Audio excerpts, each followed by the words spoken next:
Need at 225-647-2020. Breck teamed up to reimagine your parks, and you imagined big.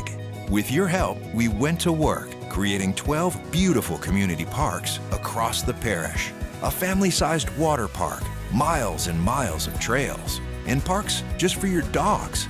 There are more places to splash, to explore, to run wild, and even soar. You imagined, we delivered. Gold. Breck, your #1 park system in the nation. At Relief Windows, we're more than windows. We're windows, doors, hardy plank, and vinyl siding. But our #1 product is always customer satisfaction. Visit us online at reliefwindows.com. Oh, by the way, we do shutters too.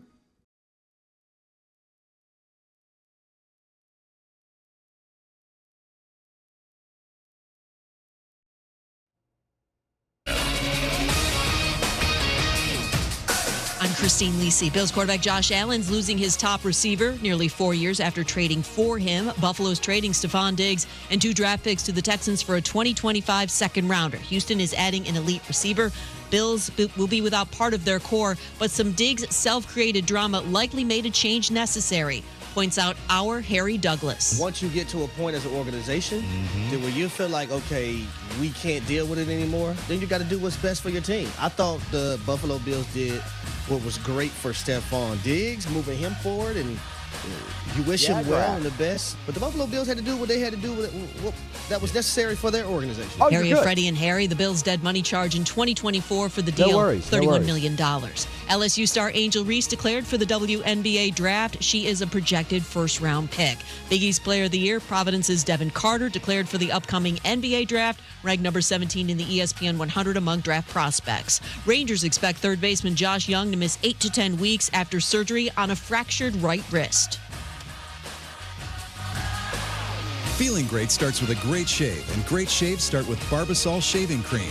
That's Barbasol Shaving Cream, an American classic for over 100 years. Close Shave America, Close Shave Barbasol.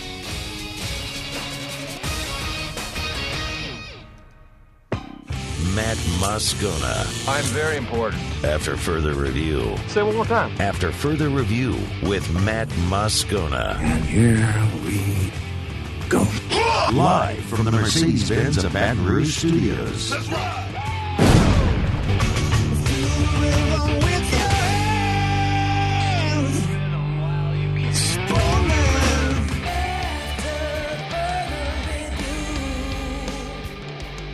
And off we go. Welcome aboard. Glad you're with us.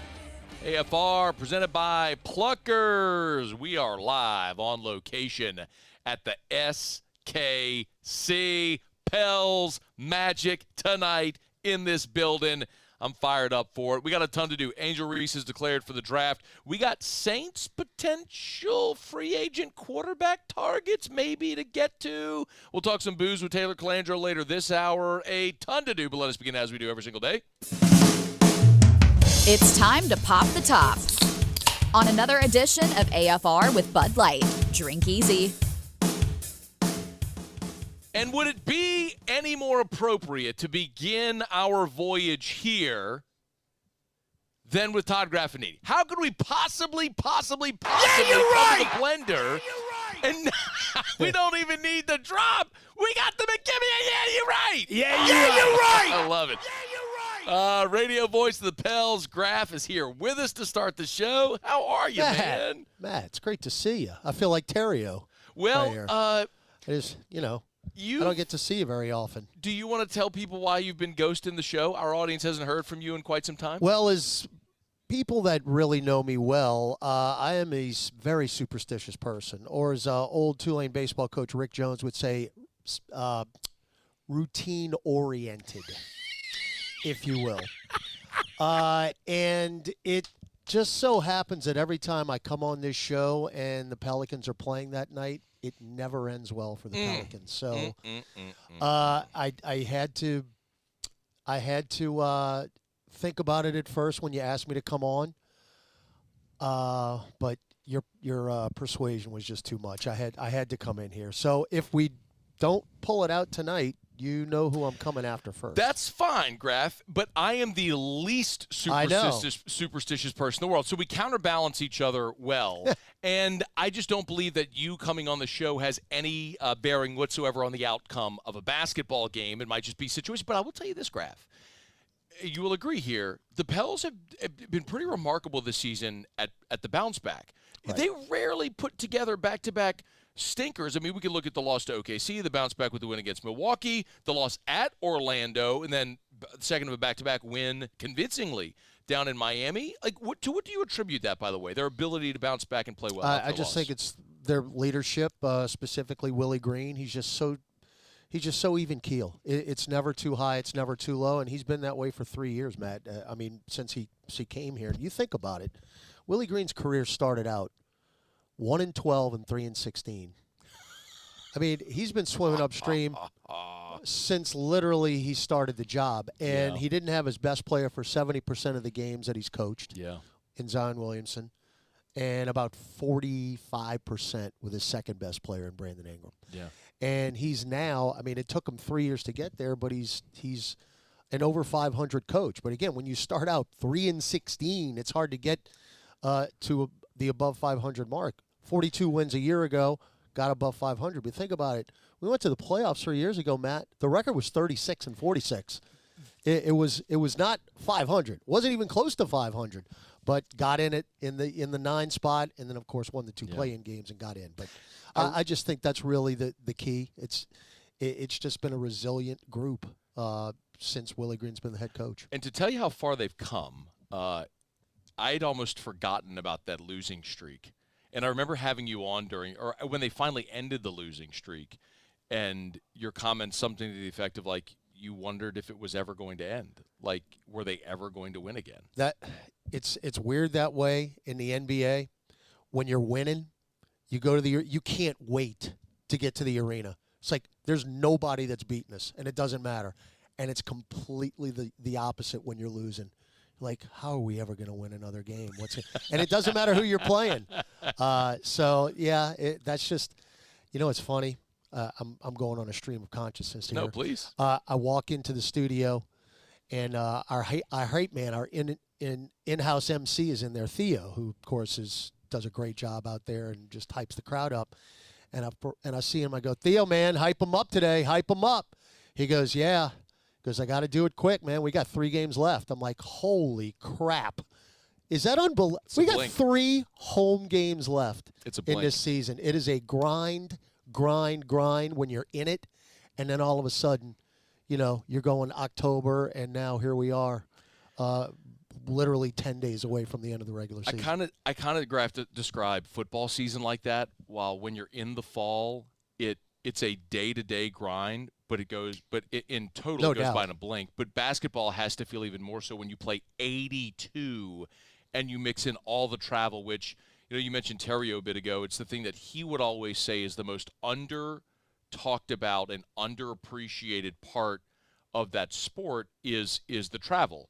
The same with the NBA, especially when you're talking about these massive human beings, putting them on planes and elevation and flying and sleep schedules. Like, the recovery and playing on the road, playing back-to-backs is so difficult in this league. Well, just being in it and traveling with the team. And look, we travel first class. We stay in the best hotels. But seen Matt, the pictures. Yeah, but Matt, I mean, look, and I'm not even playing. And there's some times that we're on a second of a back-to-back when you're rolling into the hotel at 3 a.m., and you don't have all of it, going into the arena that night. And you're thinking, well, I'm just speaking. Yeah. I'm not out there playing 40 minutes, going up and down the floor against the best athletes on the planet. And it is a grind. You talk about the back-to-backs, the 3 games in 4 nights. Yeah. Those are tough as well. So, here we are, though. This is, all the grind and the games and everything, and it comes down to these last 7 regular season games for a chance to stay out of the play-in, and that's really been the goal all year long. Graff's with us here on site. We're at the Smoothie King Center as we open up today's show presented by Pluckers. A couple more things for you. One, what went so wrong in Orlando a couple of weeks ago when these two teams met? Well, John DeShazer and I were actually talking about that today before shoot-around. We had a defensive philosophy early in the game where, look, Orlando is not a good three-point shooting team. They don't make many. They're second to last in three-point makes per game at about 11, and they're second to last in attempts. So the philosophy early on in the game was shoot threes. That's not what you do. And Gary Harris, who's going to start for Orlando tonight, took 3 consecutive threes from the left corner to start the ball game. Well, he missed the first one, and then he made the next 2. And then they started to get a little bit of confidence. And the Pels actually played very well in the first quarter in that game, had a first quarter lead, but you saw a little bit of slippage at the end of the first quarter. Orlando made a little bit of a run, and then in the second quarter, they really hit the gas. They have an outstanding defense. They're second in the league in defensive rating. And then early in the third quarter, Brandon Ingram got hurt. Yeah. And that was pretty much it. You heard from the players after the game that was a very big blow when you're talking about confidence-wise, and you're thinking, is he going to be out for the rest of the year? And their mind really wasn't in it. And it looked like it when you saw the injury. And you saw it, too, after you saw, you got, man, now we got to go to Miami after this, and the Pels played great and beat the Heat. But Orlando has been, I mean, a pain in the rump, Matt. And I hate this expression for whatever reason. It has been very difficult to beat this team. 4 in a row they've won. In this building, Matt, in this building, the Orlando Magic have won 6 in a row. We have not beaten the Magic since January of 2017, if you can believe that. So, and they really shut up my Ishtay list, if you will. Your poop list? Yes, they shot quite high, did the Magic, because after they beat us and they looked like the 86 Celtics, they lost to Sacramento, Golden State, and the Clippers.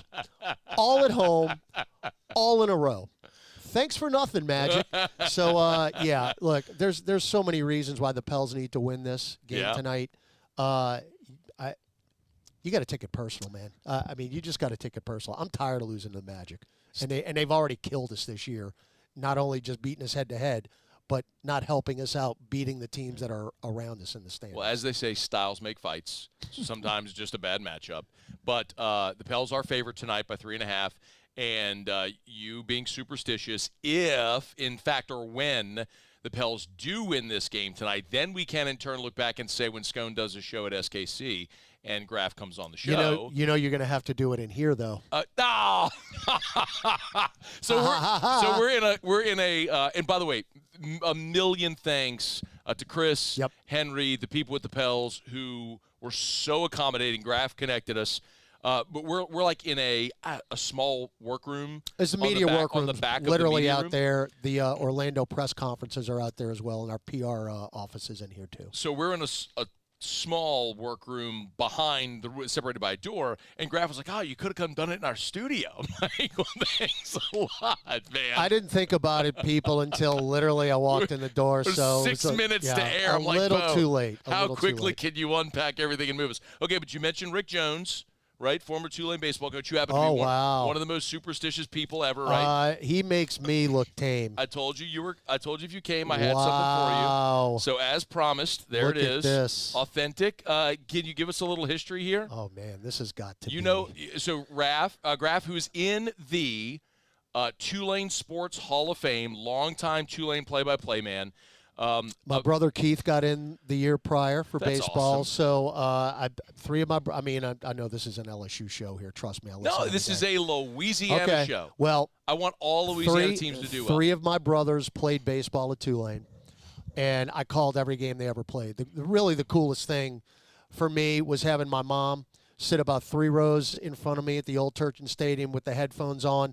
You know, watching and listening her oldest son call games when her other sons are out on the field. That's really cool. That's pretty cool. But this is a pullover right here. Mm-hmm. Rick Jones was a very big button-down guy. So this tells me this has got to be Joe Brockhoff, maybe early 90s, I would think, 90, 91, 92. This is it's gray pullover. Yeah, this is definitely that's the real early thing. 90s. Oh no, that's I can tell. Thing. I mean, look how old his tag is. Look at that. Is there a year in the tag? I wonder. No, don't see it. It's got to be in the 90 to 93 range. Well, it's been probably in a box in my house in a garage or something like that. It belongs with you, who would greatly appreciate it. And, awesome. And we appreciate you. And thank you. Of course. I told you I was going to bring that to you last time I was here when we had dinner. That's right. I forgot it. Well, Matt had to race down I-10 East to get to New Orleans for that dinner, but that was a fun night too. I did. That was when the King, Chuck Oliver, was in town. Right. So I got off air, raced down, we had dinner. It was a good time. All right, Graff, let's have a great time tonight. Let's do it. And a good Where call. are you sitting? I am very fortunate to be in a suite tonight with my friends from Action Industries. Nice. Great partner of ours on the show. Thanks so much to Chuck and Mike and the gang who invited me to come on down. So I'm going to hang out with them. Erica's coming down as well, so we're going to have a great night and watch the Pels win. As a matter of fact, our very first ever Valentine's Day, when Erica and I had started dating, her Valentine's gift to me was then Hornets tickets, and they played, incidentally, the Magic. So that was our first basketball game together ever. And I hate to tell you, the Magic won that night. Oh, boy. Well, I mean, that's been a recurring theme here in this building. But, well, the streak's got to end tonight, Matt. The streak has got to end tonight. Graff, have a great call. Yeah, you're right. Yeah, you're right.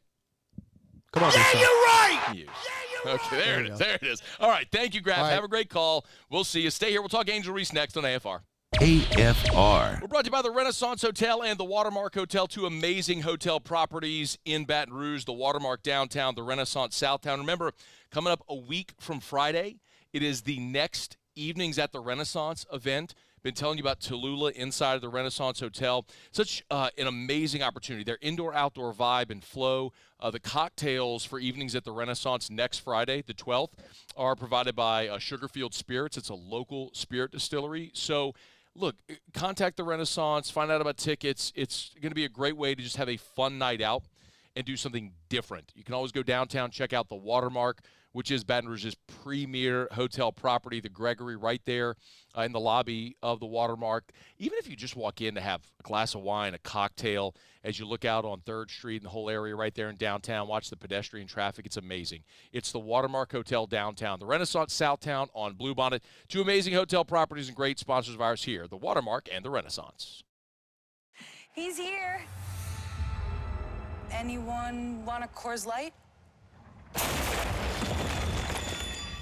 Oh, shoot, I forgot to play the song.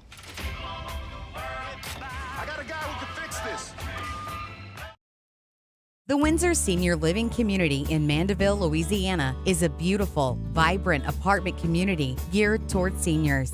They are nestled right in the heart of Mandeville, where seniors live a more carefree lifestyle in spacious apartments with the peace of mind that comes from having a little extra help. Call the Windsor at 985-624-8040 to schedule a lunch and tour.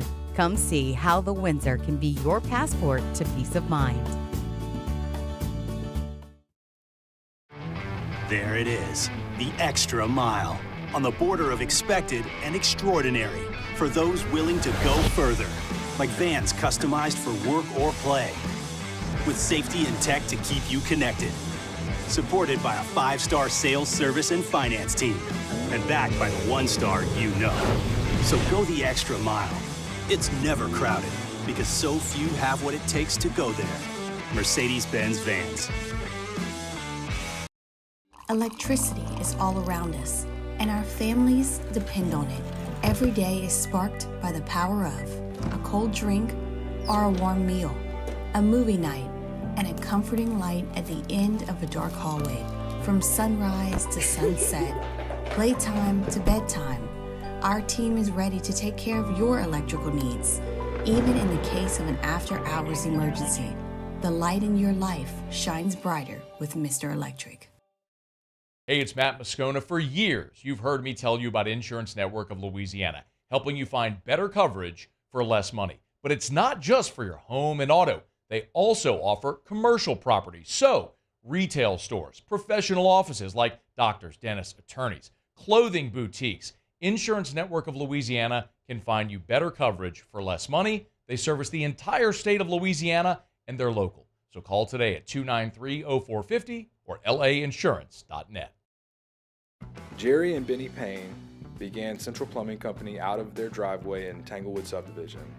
50 years later and 4 generations down the road, we continue to serve Baton Rouge and the surrounding areas for all of their plumbing needs.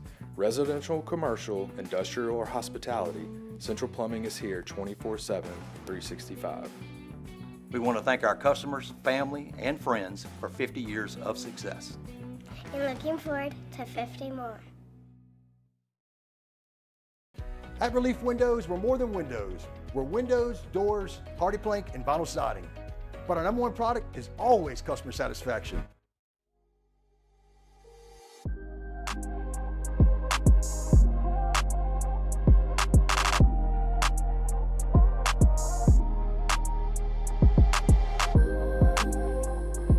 After further review with Matt Moscona, presented by Pluckers Wing Bar, open till midnight or later every night of the week, where every Monday is all-you-can-eat wings. Pluckers Wing Bar. If you don't like our wings, we'll give you the bird.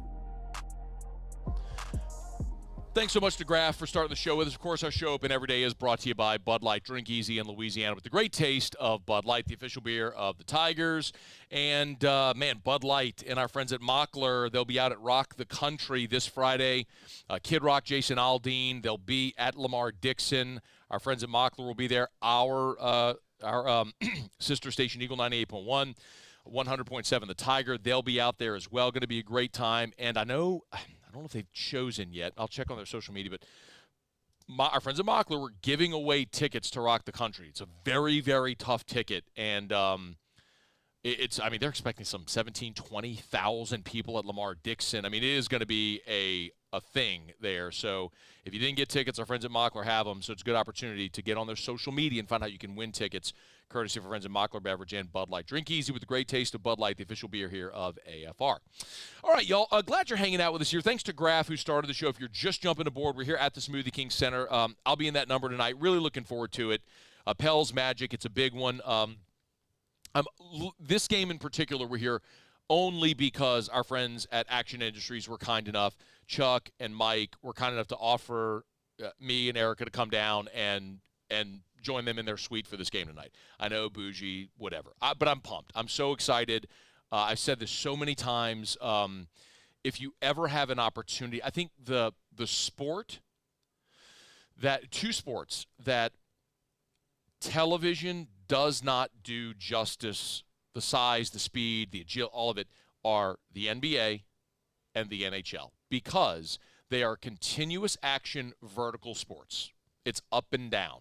And when you're looking at a camera, or from a camera angle on television, you're looking at a sideline angle. So the fact that the camera's only moving slightly side to side, it does not give you context of how big and fast and athletic and powerful the game is. But when you go, you see it. You hear them like thundering down the court. It is like a herd stampeding.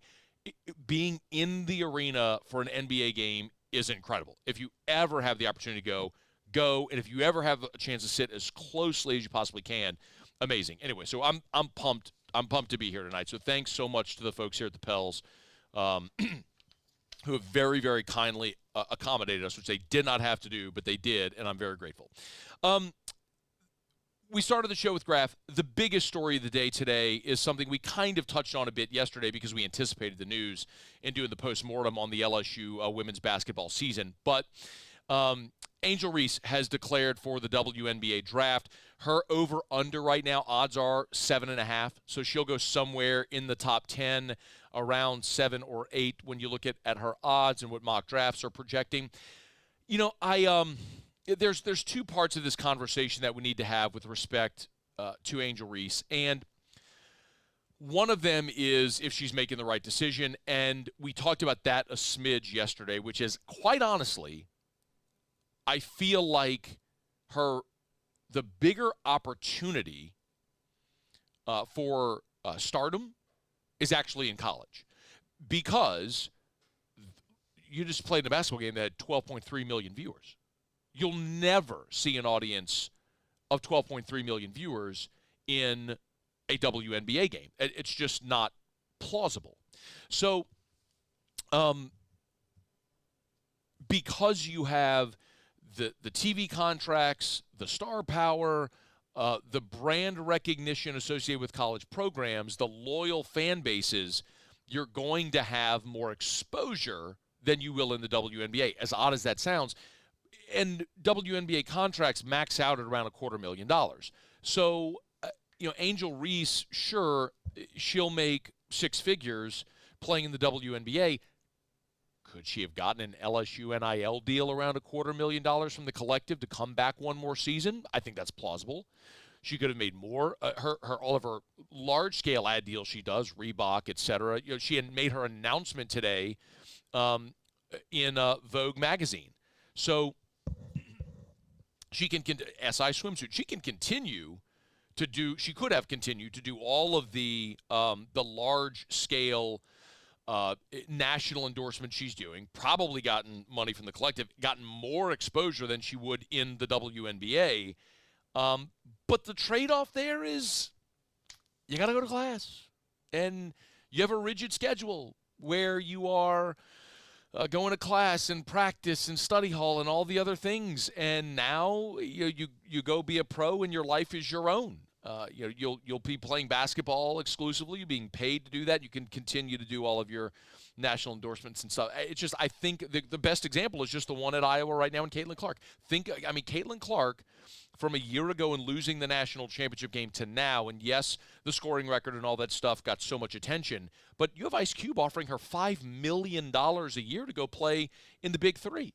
I mean, that's an insane number when I just told you the top of the WNBA makes $250,000.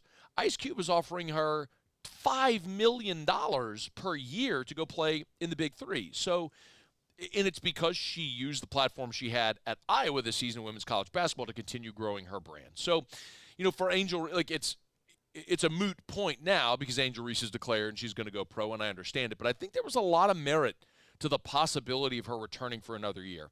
So that was one part of the conversation. The other part of the conversation with Angel Reese is her LSU legacy. And, I believe, I said it yesterday, I'll say it again, I'll say it every time this comes up in perpetuity. Angel Reese should have her number 10 retired at LSU. She is, alongside Simone Augustus and Sylvia Fowles, as the greatest women's basketball players in the history of the program. She is the one who scaled the mountain, which Simone and Sylvia, although they got close to 5 straight Final Fours, never got to the top. She was the tournament's most outstanding player. She is a consensus All-American, a 2-time All-American, the SEC Player of the Year. She set the single-season record for double-doubles. The only reason Sylvia Fowles has the double-double career record is because Sylvia played 4 seasons. Had Angel played 4 seasons at LSU, she would have broken that record. She is the first SEC player since Wendy Schulten's at Vanderbilt in 89-90 to lead the SEC in both rebounded and scoring in consecutive seasons. So, yeah, she was the best player in the conference and arguably in the country for 2 years, won a national championship, and the only argument to the contrary would be, well, she only played 2 seasons. And I think we need to recalibrate that conversation in the same way that when players began declaring early for the draft in football, we started having this conversation about the LSU Hall of Fame.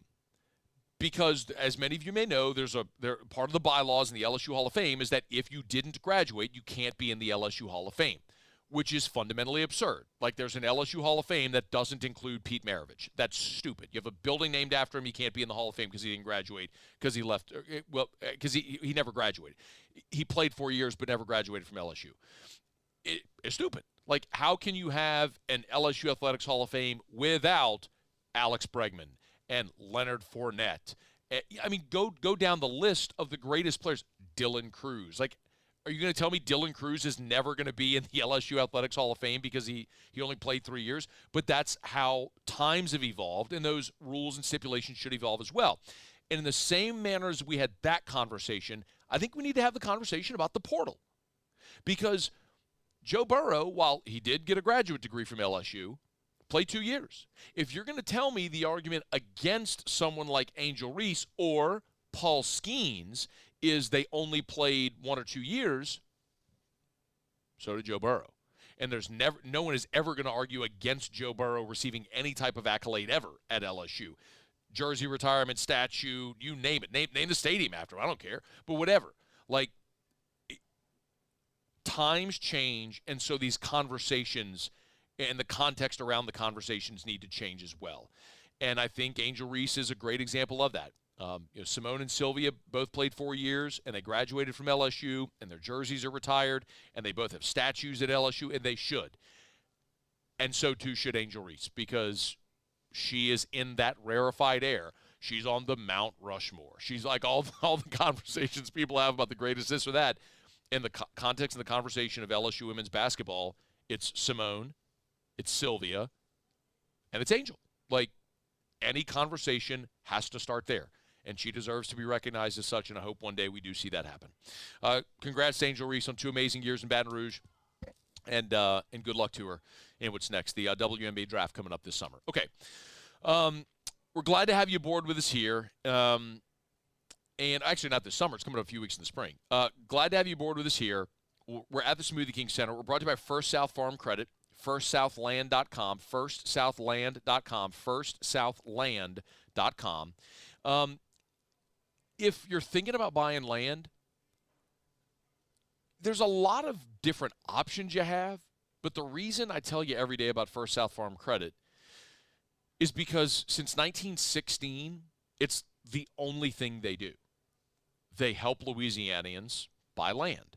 And by the way, they're licensed to sell you land in any of the 48 contiguous states. So it doesn't matter if you want hunting property in Mississippi, you want to buy a ranch in Montana, or you want that 20 acres in St. Francisville to build your dream home. Your first call should be to First South Farm Credit, or you can go to the website, firstsouthland.com. That's firstsouthland.com. Remember, they have the patronage refund as well. So because they're a member-owned cooperative, every year they share their profits with their member borrowers. So you will get a check every year, a dividend check from First South Farm Credit. I don't know why you would call anybody else. firstsouthland.com. Okay. It's after further review. We'll do around the SEC when we come back. Taylor Calandro in about 15 minutes. We'll do Bourbon Dictionary. So get your booze questions in. You can email us, tweet us, text us. You know the drill. In the 225-396-4400, 396-4400, 396-4400. That's coming up. Jay Johnson met with reporters. Tigers open up the Vandy series tomorrow. Chris Lee will be with us next hour as well. We got a ton to do, and I'm glad you're hanging out with us here. Don't you move. It's AFR. AFR. Y'all, the temps are going up. You know that by now. And River City's 1 Hour Air is helping make sure your home central AC is running efficiently and keeps running throughout all of the warm weather months. Hey, remember, every year when the summer comes, you crank on that AC, and it runs round the clock in triple-digit temps every single day. And when it sits there during the cold weather months dormant, you could have small issues that, if left unaddressed, become very big, very expensive issues. That's why you need your preseason AC tune-up. Call River City's 1 Hour Air. Let them come out. Let them check. This will extend the life of your unit. It will save you money in the long run. I cannot imagine you wouldn't drive your car across the country without changing the oil. Make sure you call River City's 1 Hour Air. 752-0001, where they're always on time or you don't pay a dime. Bayou Ford has the new inventory to get you in a new Ford truck or SUV today, or customize your next vehicle just the way you want it. All new Bayou Ford vehicles come with a 1 million mile powertrain warranty. The crew at Bayou Ford is going to do right by you.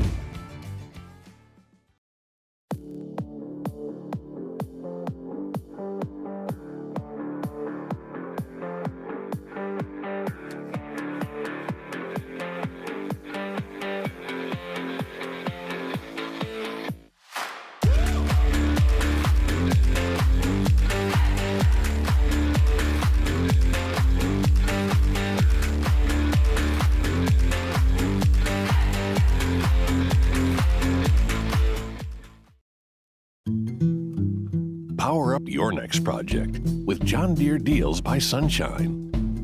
whether you're working hard or playing hard. Our knowledgeable team will help you find the right product for you. Ask us about our amazing tractor package promotions. Learn more about what it means to be powered by sunshine at sunequip.com.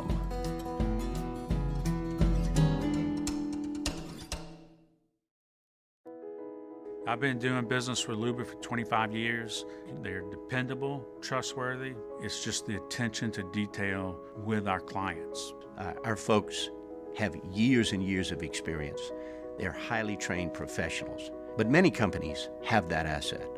What I'd like to think makes Luba a bit different is that we use those talents in a way that truly is dedicated to serving the needs of the folks who depend on us. Dylan Cruz here to tell you about Six Rings Baseball and Softball Camp. If you live on the North Shore and play ball, go to Six Rings Camps with former LSU assistant coach Dan Canaveri. His knowledge is second to none, and your child will improve and have fun doing it. Camps were held at Coquille Park and Six Rings Academy in Covington with 4 sessions over the summer. Full day and morning only sessions are available from ages 7 to 13. Go to sixringsbaseball.com or call 985-206-9096. Learn the game to love the game. Yo, Jake here from my friends over at Community Steel Company located in Gonzales, Louisiana. The local place you can turn to for all of your metal building needs.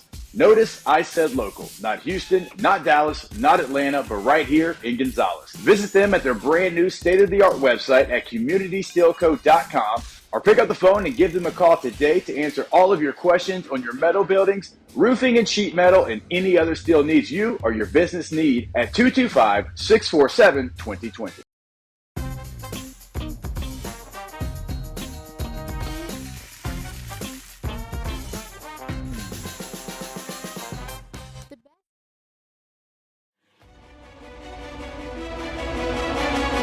I do.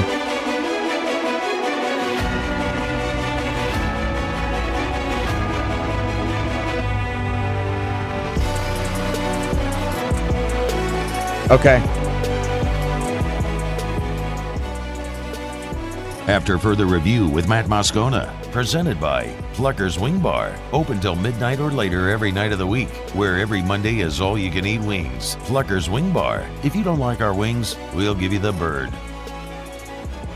Hey, Muse. Yes. Yes.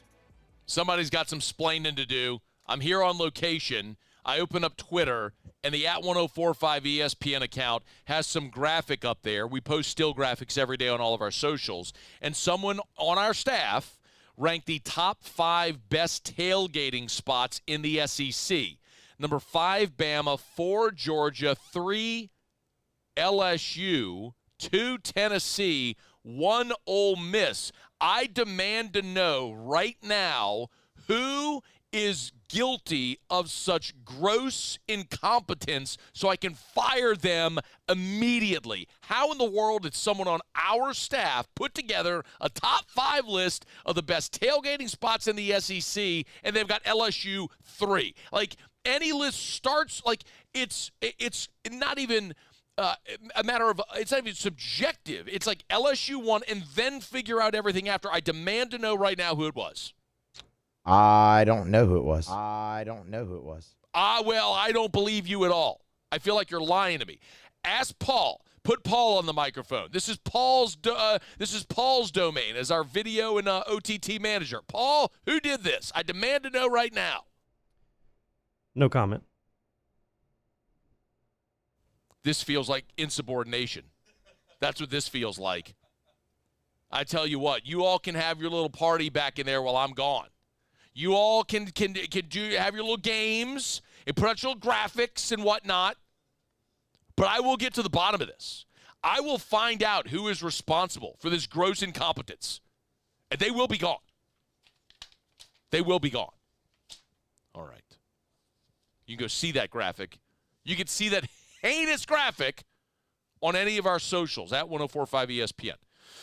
Twitter, Facebook, Instagram. So please go comment and let our editors know your disdain for that list and that graphic. Please go do that for me. I would appreciate it. All right, it's after further review. We're glad to have you hanging out with us here. We're at the Smoothie King Center in New Orleans. Pels and Magic tonight. It's a big one for the Pels. Thanks to Graff, who was here to open up the show with us. It's a big one for the Pels because, like we talked about, I mean, they're all big at this point. You know, you got 7 to go, and they gave up a 50-burger to Devin Booker for the second time the other night. The Pels are sitting there in the 6th seed, so you're 1 game ahead of Sacramento. And the Suns, by the way, who were tied, but you're 1 game ahead of Sacramento and Phoenix in the 6th spot, but you're only 2 games behind the Clippers, who are in the 4. So, and you're tied with Dallas, by the way, but they have the tiebreaker, so they're in the 5 seed, but you're 2 games away from the Clippers from being in the 4 and having home court advantage. You're 1 game the other way from being in the play-in. So they all matter right now, but if you were here yesterday, we talked about it. Huge advantage for New Orleans. The 21st most difficult remaining strength of schedule. The Phoenix Suns, the most difficult remaining strength of schedule in the NBA. And Sacramento is the 4th most difficult remaining schedule in the NBA. So the schedule lends itself in favor of the Pelicans. They just got to take care of business. You got an opportunity tonight with Orlando coming in. But as Graff said, what a number by Graff. The Pels have not beaten Orlando in this building since 2017. It has been a minute. It's time to end that run. All right, Muso, let's go around the SEC.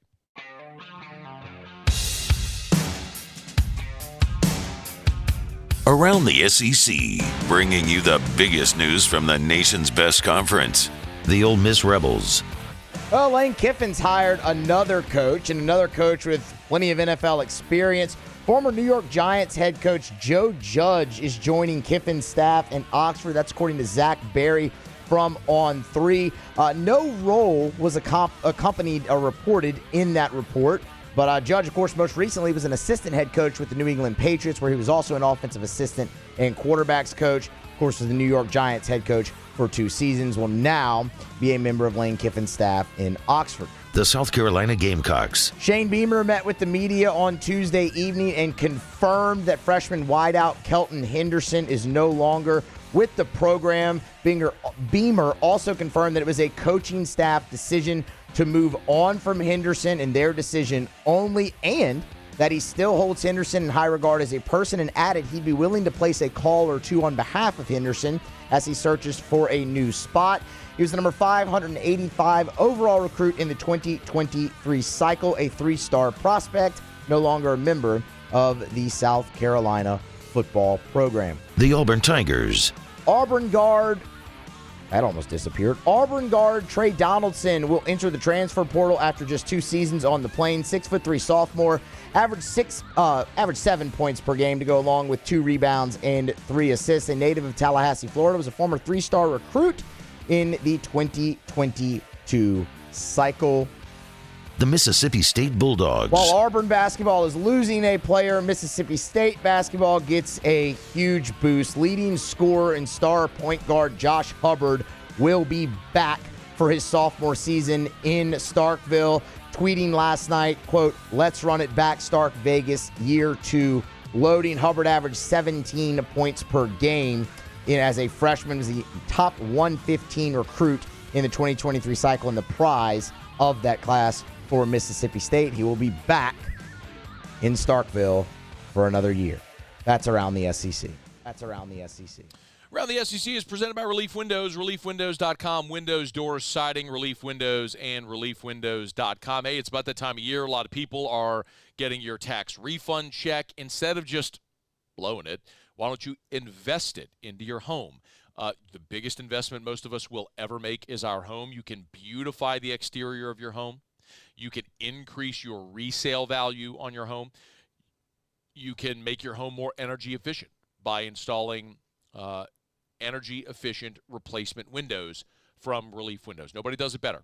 Tell you all the time. Look, if you want, you can go. Listen, one thing I never talk about with Relief Windows is price, because they're never going to be the cheapest, ever. They won't be. I'm telling you right now. If you want to call 10 companies to get a whole bunch of quotes and go with the cheapest, don't call Relief Windows. They will not be the cheapest, but they will always give you exquisite quality products, an amazing customer service experience, a lifetime transferable warranty on labor, material, and glass breakage. Ask anybody else. You want to go get a quote? Ask anybody else if they give you a lifetime warranty on labor. Only Relief Windows. Windows, door, siding, Relief Windows, and reliefwindows.com. Oh, yeah, they do indoor shutters as well. All right, we're going to get to Taylor Calandro. Little Bourbon Dictionary when we come back to wrap up hour number one. If you got booze questions, get them in. Email us, tweet us, text us in the 225-396-4400, 396-4400, 396-4400. By the way, I got this little note earlier today. The women's basketball national championship has been the most wagered upon event of the year in women's basketball. So, I mean, you just continue to see all of these different ways that this phenomenon continues to grow and swell around Angel Reese, the LSU women's basketball team, the Caitlin Clark thing, all of it. It's been pretty remarkable. And, by the way, this one came into the inbox today as well. Angel Reese is the most Googled player in this NCAA tournament, even more so than Caitlin Clark. So star power in this Final Four. There's just no denying it. Reese and Clark are the most Googled athletes, college athletes in the nation, with more than 500,000 annual searches each. So pretty incredible to watch their star grow. We'll see if women's basketball can take this momentum and continue it on while those two are no longer in. By the way, Clark and Reese's search volume is 3.5 times more than Zach Edey from Purdue, just for context. All right, it's after further review. Quick break. We'll wrap up with a little wrap up hour number one with Bourbon Dictionary next here on AFR. AFR. Hey, we're here in New Orleans at the Smoothie King Center because of our generous friends over at Action Industries. Of course, Action Industries has been, part of Louisiana and our economy for 42 years. Told you they've serviced the petrochemical and refinery market since 1982, literally as long as I've been alive. But they're great sponsors of our local teams. They're an official partner of LSU Athletics, and they do have a suite here at the Smoothie King Center for Pelicans games. And Mike and Chuck and the gang over there, they were so kind to offer for me and for Erica to come hang out with them tonight. So that's why we're here to watch the game tonight and share some fellowship and some good times. But that's great people. It's why I always encourage you. If you're a turnaround coordinator or maintenance manager in one of those plants, of course you're going to lead with safety. And Action Industries, their safety record beats the industry standard, and they do exceptional work, which is why they've been around since 1982. And they're also just amazing people. It's Action Industries. Learn more online or on their LinkedIn. It's Action Industries, Action Industries. I've been doing business with Luba for 25 years. They're dependable, trustworthy. It's just the attention to detail with our clients. Our folks have years and years of experience. They're highly trained professionals. But many companies have that asset. What I'd like to think makes Luba a bit different is that we use those talents in a way that truly is dedicated to serving the needs of the folks who depend on us. Bayou Chrysler Dodge Jeep Ram is taking $22,500 off the new 23 Ram 1500 SCA truck. We're open for business in our beautiful new showroom and taking $22,500 off the new Ram 1500 truck. All new Bayou vehicles come with a 1 million mile warranty. The crew at Bayou Automotive is going to do right by you.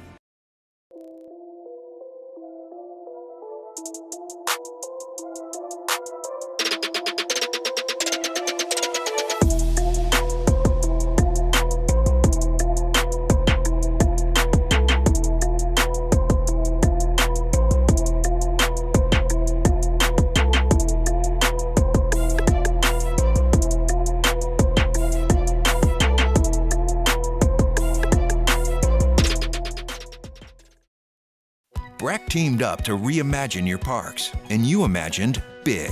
With your help, we went to work, creating 12 beautiful community parks across the parish.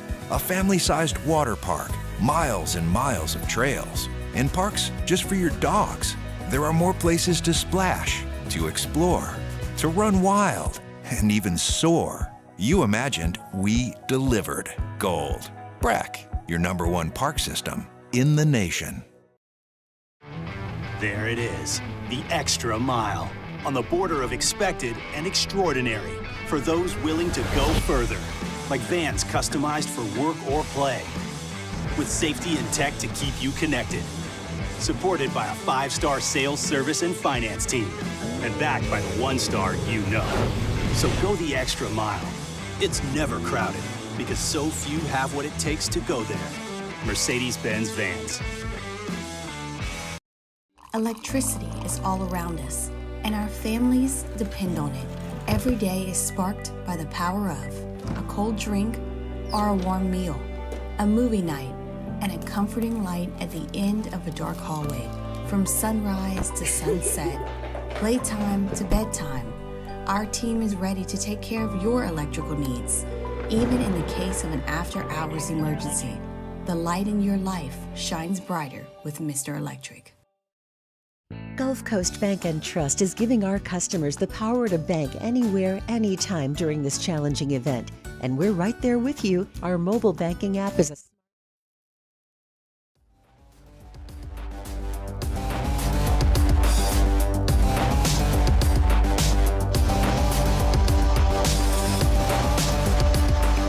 After further review with Matt Moscona, presented by Pluckers Wing Bar, open till midnight or later every night of the week, where every Monday is all-you-can-eat wings. Pluckers Wing Bar. If you don't like our wings, we'll give you the bird. They're the gang with the slang. This is Bourbon Dictionary with Matt Moscona and Taylor Calandro. All right, wrapping up hour number one. Get your booze questions in. Let's talk to Taylor Calandro, Wine and Spirits Director over at Calandro's. How are you, dude? Good, Matt. You hanging out in the blender? I am in the blender, fired up for the game tonight. I say it often. If you've never been to an NBA game, one of the best in-person experiences for your entertainment dollar. Whether you love the NBA, love the Pels, doesn't really matter. I mean, I love the Pels. I love all the local teams, and I love watching the NBA. But if you've never been to an NBA game, you got to go. It's an incredible in-person experience. Have you been? Yeah, I've been. It's been a few years since I've been there. I went to a Pels game when Zion was a rookie, I think. So. Well, you caught one of the ones that he was there. So yeah, not many of them. One of the few. His debut was incredible, where he just kept raining threes. But we waited a long time for it. It worked out when it was worth the wait at the time. Hey, what's new? Not a whole lot. We got this is for Jack Daniels collectors, but it's a Jack Daniels McLaren collaboration package. It's just regular Jack in a box that says McLaren, but there's a lot of Jack Daniels collectors. That's one of the most popular things to collect in the alcohol world. And it's like $42, $3, something like that. So we got that, and I don't know if I mentioned last week, we got Burial beer from Asheville, North Carolina. We only get them like once a year or so, and we got a drop. What's it called again? Burial. Like Burial? Yeah, Burial. Okay. Yeah, and they're from North Carolina. They've been around for a while. We don't get it that often, and it drops about one time a year. And we got a few different SKUs from them at both stores right now. I'll need to check with my guy. I got Butch Drews over at Clegg's. I know you're a beer guy. You would love Butch if you don't know him, Taylor. Huge beer guy, and he's back and forth a lot from North Carolina. Usually when he's up there, he'll bring me like one-offs, right? Just different things from the area to try. I don't know if I've ever had Burial before, but yeah. But I'm interested. That part of Burial makes the beer just across the board, and they make a lot of different stuff. But that part of the country, is North Carolina in general, it is like it's one of the brewery hotbeds in the country. Yeah, it's like there's just a ton per square mile in that area. Really good ones too. It blew my mind because we went to Charlotte. Erica's cousin got married. Her cousin Katie got married in Charlotte in 2018, and we went, and their rehearsal dinner was actually in like a barrel room of a microbrew. It was beautiful, but that is to your point exactly. I mean, there were microbrews everywhere. I was stunned, but it was really cool. They're everywhere, and some of the best beer I've ever had has come from North Carolina. So, all right, if you're ever in North Carolina, definitely hit up some breweries.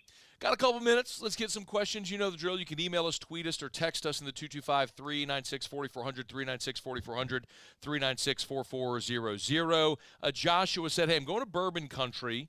Louisville, Bardstown in 2 weeks. Sip some bourbon juice. He said, I have Willett, Buffalo Trace, Jim Beam as the main visits. Where else should I go for lesser-known gems? I know one you're going to say. Well, I mean, this is not a lesser-known gem, but if you're going to Willett, you're going to be.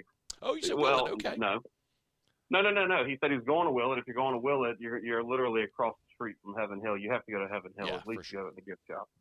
And if you're making your way out there, Maker's Mark's a little bit further out. Definitely worth it. Luxco is in that area too, of Bardstown, where Willett is, sort of. That's a cool spot to go to too. I've heard that like the drops that you could get at Heaven Hill, like daily, are pretty fantastic. Yeah, they will. They'll put some one-off stuff, not one-off, but very rare allocated stuff out, just kind of randomly from what I've heard. Yeah. And the tasting room and the gift shop and all that stuff's brand new over there, so definitely suggest going to that place. I wasted a lot of time, but I don't care. We were talking NBA, and it was good. But I have one more from, well, I'm not going to say who it is, because this person is trying to put together a whiskey bar for their significant other and asking what else should be on it. So far, Eagle Rare, McKenna 10, Buffalo Trace, some Russell's Reserve, Blanton's Redwood Rye. Anything else you could think of that would be good in about 30 seconds? Get an Angel's Envy Rye, and it's totally a curveball from everything you have, but I love that bottle on the bar. Angel's Envy Rye. I love it. That used to be a really hard to find bottle. Now you can get everywhere. It's expensive, but that's a great one too. So, all right, Taylor Calandro from Calandro's, a couple locations in Baton Rouge. You can always get by and say, hey, aren't you the guy on Moscona show? And he'll help you out when he's not being all grumpy and everything, which he is sometimes, but not all the time. All the time. Okay, maybe all the time. All right, thank you. Have a great rest of your week. All right, have fun, Matt. See you. All right, man. We'll see you later. That's Taylor Calandro. This is After Further Review, Hump Day Shows, brought to you by Pluckers. Hour number 2 coming up right after Sports Center. AFR. AFR is brought to you by South Point Volkswagen and SouthPointVW.com. New and certified pre-owned in Baton Rouge and online at SouthPointVW.com. Love telling you every day about South Point Volkswagen. Earlier today, got in my Volkswagen Atlas Cross Sport, jetted from downtown Baton Rouge here to the Smoothie King Center. No problem. All the luxury features. When you just want to put that thing on cruise control, use the Bluetooth connector so you can play whatever your podcasts are. The digital display displays all my apps on the dash. All the style, the feel, the performance of luxury that you would expect. The panoramic sunroof, all the lane assist help. I mean, you're driving a luxury vehicle without the cost. And you also get the benefit of one of 9 different IIHS top safety picks, all the safety features and the peace of mind that goes along with driving a Volkswagen. And did I mention manufactured right here in the US of A at their Tennessee plant? It's South Point Volkswagen. South Point Volkswagen, what's your direction? Power up your next project with John Deere Deals by Sunshine. Whether you're working hard or playing hard, our knowledgeable team will help you find the right product for you.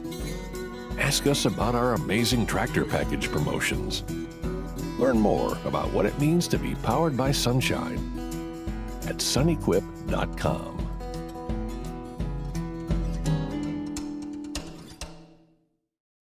Bayou Ford has the new inventory to get you in a new Ford truck or SUV today, or customize your next vehicle just the way you want it. All new Bayou Ford vehicles come with a 1 million mile powertrain warranty. The crew at Bayou Ford is going to do right by you. Gulf Coast Bank and Trust is giving our customers the power to bank anywhere, anytime during this challenging event. And we're right there with you. Our mobile banking app is a smart way to manage your money and time. Gulf Coast Bank and Trust, the bank that cares about you.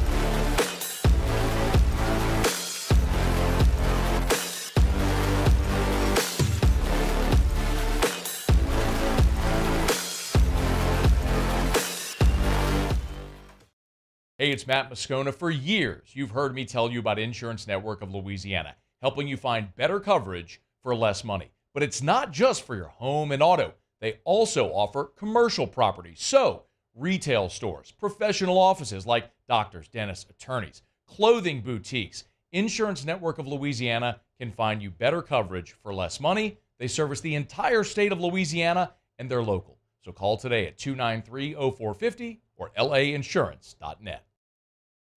Jerry and Benny Payne began Central Plumbing Company out of their driveway in Tanglewood subdivision. 50 years later and 4 generations down the road, we continue to serve Baton Rouge and the surrounding areas for all of their plumbing needs. Residential, commercial, industrial, or hospitality, Central Plumbing is here 24/7, 365. We want to thank our customers, family, and friends for 50 years of success. And looking forward to 50 more.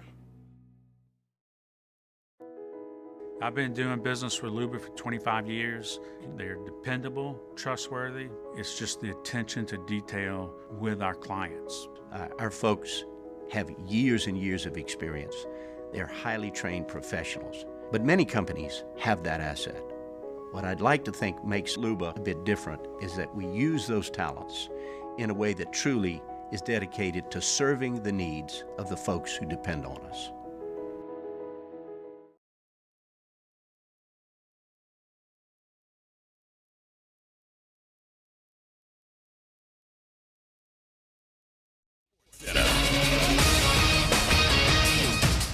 I'm Christine Lisi. Another win now move for the Texans this NFL offseason, and it is a big one. They're acquiring receiver Stephon Diggs plus 2 draft picks from the Bills for a 2025 second-round pick. Houston's loaded offense, led by AP Offensive Rookie of the Year, quarterback C.J. Stroud, includes running back Joe Mixon, receivers Nico Collins and Tank Dell, as well as tight end Dalton Schultz, and it adds one of the NFL's elite receivers in Diggs. ESPN NFL analyst Louis Riddick. He's not being brought in here to be the culture setter, the alpha, the guy who turns this team around. This team was already turned around. It was already heading in the right direction. This is about elevation. This is about being able to deal with Baltimore, to deal with Kansas City, to deal with Buffalo, to be quite honest with you. The Bills' dead money charge in 2024 for the trade is $31 million. LSU star Angel Reese declared for the 2024 WNBA Draft. She's a projected first-round pick, going at number 7 in Minnesota in ESPN's latest mock draft. NBA, Milwaukee's Dame Lillard, groin strain, out a 3rd straight game tonight versus the Grizzlies. Hey, it's your resident Super Bowl champ, Chris Kennedy, coming up Thursday. While some teams are trying to trade up, I'll tell you the NFL pretenders that actually need to trade down.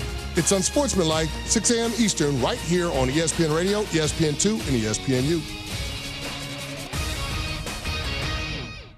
Matt Moscona. I'm very important. After further review. Say it one more time. After further review with Matt Moscona. And here we go. Live from the Mercedes-Benz of Baton Rouge Studios. That's right.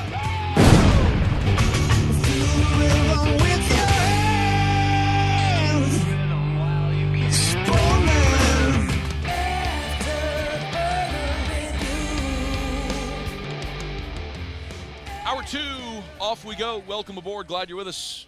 AFR presented by Pluckers. We're here at the Smoothie King Center in downtown New Orleans. Fired up to be here. Pels, Magic tonight. I'll be in that number with our friends from Action Industries, kind enough to invite me to the game. And to our friends here with the Pelicans, were kind enough to find space for us to sort of shoehorn into the media area and do the show. So thanks to Bo Wegman for coming down here and making it all set up and making it happen so we could get this broadcast off. It would just be very difficult to finish a show in downtown Baton Rouge at 6 p.m. and get to downtown New Orleans for a 7 o'clock tip-off. So we did the show here and excited to be here. The city's bumping. The weather is just amazing outside right now. Beautiful day in the CBD. Bo and I walked in, had lunch when we got here. Just awesome. You can tell the vibes are good, immaculate. It's time for the Pels to go get off the schneid against Orlando and get this win and keep pushing toward the playoffs and avoiding that play-in. And tonight is a big, big part of that. So here's hoping they get it. All right, it's after further review, and we're glad to have you hanging out with us here. If you're watching on YouTube, thank you. Please smash that like button and subscribe up to our channel. For those watching on WBTR Cable 16, we appreciate you as always. And for all of our radio affiliates, however you may be listening, Baton Rouge, New Orleans, Alexandria, Lake Charles, Lafayette, we love all of you, and we're always so appreciative of you for being here. We're heading to Nashville in about 12 minutes. Our buddy Chris Lee from VandySports.com is going to be here. We'll start to take a look at LSU and Vanderbilt from the Vanderbilt side of this series. Interestingly, they've kind of had a similar start to their season as LSU. Not record-wise per se, but in the sense that they're a really dominant pitching staff, and their offense has been really sketchy, but they have managed to scratch out some wins. After being swept by Ole Miss 2 weeks ago, they in turn swept Missouri this past weekend. So really a very, very critical weekend for both LSU and Vanderbilt this weekend at the Box. So we'll head up to Nashville in about 12 minutes. LSU offensive coordinator Joe Sloan met with reporters after practice on Tuesday. And, one of the things going into this spring was a storyline, a talking point, something we were all watching are the new coaches, right? And most of our focus has been on the defensive side because the defense was awful last year. Naturally. I mean, you turned over your entire defensive staff. Blake Baker is back as defense. You know it all, right? Bo Davis and Corey Raymond, and you know it. Well, to a lesser extent, we focused on the offensive turnover. And a big part of that, naturally, is, Mike Denbrock left, and now Joe Sloan and Cortez Hankton have been elevated as co-OCs. But honestly, I feel like most people, just ear to ground, and listen, if you disagree with me, drop your comments, let me know. But I kind of feel like most people have a great sense of calm and a belief in the offense. And maybe it's because they were so elite last year. And we saw the second half of 2022 when Jaden really started to emerge. And then we saw Sloan and Nussmeier put up 500 yards and 35 points in the bowl game. And Sloan's called plays before, and Garrett's a veteran quarterback, even though he hasn't played a ton. And you're always going to have weapons. So I just feel like the anxiety or the question levels around the offense are just much less than the defense for obvious reasons, even after losing your OC, your Heisman-winning quarterback, and 2 first-round picks at receiver, which say that out loud. And then, put yourself in a football mindset as a football fan, which we all are, and say that out loud and realize how ridiculous it is that we have no concern whatsoever about the offense. You lost your OC, who was a finalist for the Broyles Award, your Heisman Trophy-winning quarterback, and 2 first-round picks at receiver. And we're all like, I mean, it's almost absurd that we are that nonchalant about it. I mean, if you just think back to, 2019, when you lose Burrow and Jefferson and Chase. Now, Chase was coming back but then opted out. And obviously Joe Brady had left after that season. And it wasn't as good offensively in 2020. But they had their own issues with defense. And anyway, I am interested, though, in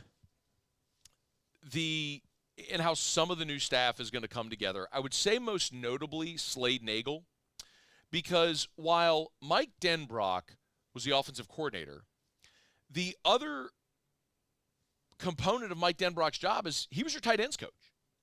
And one of the things we've talked about from the day, literally from the day Brian Kelly was hired at LSU,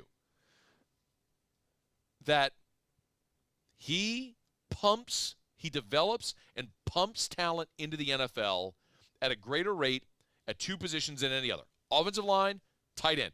Brian Kelly had more tight ends drafted during his decade at Notre Dame than LSU has had from present day all the way. You have to go all the way back to 1982 to find that the amount of time it took LSU to get the same number of tight ends drafted as Brian Kelly had drafted in a decade in South Bend. It's not even debatable. That's where he's been elite. Well, that was Mike Denbrock's position group as well. And, boy, they added Mason Taylor and Mac Markway and Kamorian Pimpton, and they had Jackson McGowan, who's now transferred, and now you got Trey'Dez Green coming in. So that's Slade Nagel now. How does Slade Nagel handle that position group? And Slade Nagel's also going to be working with the special teams, but that's one of the things that Joe Sloan was asked about when he met with reporters was Slade Nagel and what he brings to the staff. Really, when we wanted to add a tight end coach in terms of somebody who had called plays before, somebody who understood how we put all the things together from an offensive standpoint, I think what Slade did at Tulane for the last couple years speaks for itself. And I think he brings a ton of value to what we're doing and how we're trying to expand our offense and do some different things and a variety of things I think that match our current personnel and the personnel we'll have in the future, right? That's what we always want to do. But his ability to do that, he's been a football coach a long, long time. I've known him since I first got in the state and been friends a long time. The relationship that we have, the honesty that we can have back and forth, and that he can have amongst our staff, right, with he and Cortez and myself and really everybody in the room. But he brings a huge value from I think a development standpoint of the tight ends and just his coaching ability. But on top of that, his ability to help in terms of formate things and make sure we're attacking people the right way, especially when it comes to the run game. Nagel was at Tulane for 8 years. 7 of those he coached tight ends, and that was during the stretch where they had maybe their greatest season ever, where they went to the Cotton Bowl and beat Southern Cal, and obviously you had Michael Pratt in that offense. So that was a really fun, dynamic offense that Slade Nagel was coaching tight ends and then ultimately also as the offensive coordinator. So you got a guy with a lot of skins on the wall, and then you bring in, or you understand that who he's inheriting in that room is Mason Taylor, and just the key role that Taylor plays in the LSU offense. And it's so interesting to me that there's this perception that Mason Taylor didn't have a great season as a sophomore. Now, part of it was he had the shoulder injury, but the other part of it is, like, you just didn't see a year 1 to year 2 leap. As a freshman, Mason Taylor had 38 catches for 414 and 3 scores, so 38 for 414. As a sophomore, he had 36 for 348. So he has about 60 or 70 yards less and 2 fewer catches. But essentially on par year to year. There wasn't a big disparity. It was similar.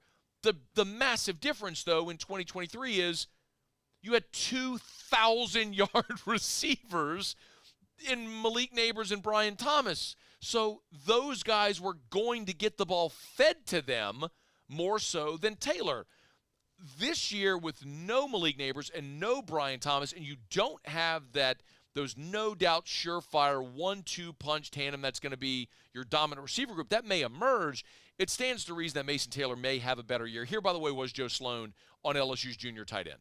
Mason Taylor's one of our best football players. LSU fans know him for the last 2 years, and just his consistency and his ability to make plays. And I think we want to find ways to get him the ball. And I think you could see Nuss working his way, obviously we're going to go where the read takes us, but putting him in positions where he potentially is a first, second, or third read, where the ball maybe will find him a little bit more. But I think, just from a consistency standpoint and an experience standpoint, he obviously brings a ton. And I think he's one of the best tight ends in the country, and we definitely want to utilize him that way. One other piece about Taylor that we shouldn't miss is his physical development. Remember, one of the, I would call it a knock or criticism, or one area that everyone agreed Taylor could grow was physically growing. When Mason Taylor signed, he was listed at 6'4", 230. When he signed 2 years ago, he was listed at 6'4", 230. Now, after 2 years at LSU, Mason Taylor is listed at 6'6", 255. So he's grown an inch and a half, because he was 6'4" and a half, an inch and a half, and put on 25 pounds. So you're talking about a guy that has not only grown in the game, but physically grown. And when you're 6'6", 255, you can be that hand in the dirt inline blocker and still maintain your athleticism and be a great pass catcher. So I'm going to be fascinated to watch to see if this is the year where you see Mason Taylor double that production. Does he go from 38 catches for 400 yards to 65 catches, 850 yards, and 7 touchdowns? And I think LSU might need that dynamic within the offense. And one more from Sloan on that group, and it's the other tight ends there in the room that are there right now. Our other young tight ends, when you look at Pimp and Mac Markway, just how they've grown and how we're trying to grow the offense and use those guys more multiple. When we first got here, that was a room that really had to be rebuilt, and Coach Kelly and Coach Denbrock started that, and obviously they have a huge, Coach Kelly has a huge history with tight ends and what he's done with them over several years. But we wanted to grow that room, and I think we're close, right? We're close to getting there. And if, when you guys had an opportunity to be out at practice a little bit, I think you can see just how we want to use those guys a little bit more, just within the framework of what we do on offense. It's a year where I think you should be excited about the tight ends. Mac Markway played a bunch as a true freshman. Mason Taylor going in now his junior year. Kamorian Pimpton, who is, I've described him as a pterodactyl. Like, he should be a red zone mismatch. That he should be a touchdown vulture. You get inside the 10, 88 should be in the game, and you should go throw a jump ball.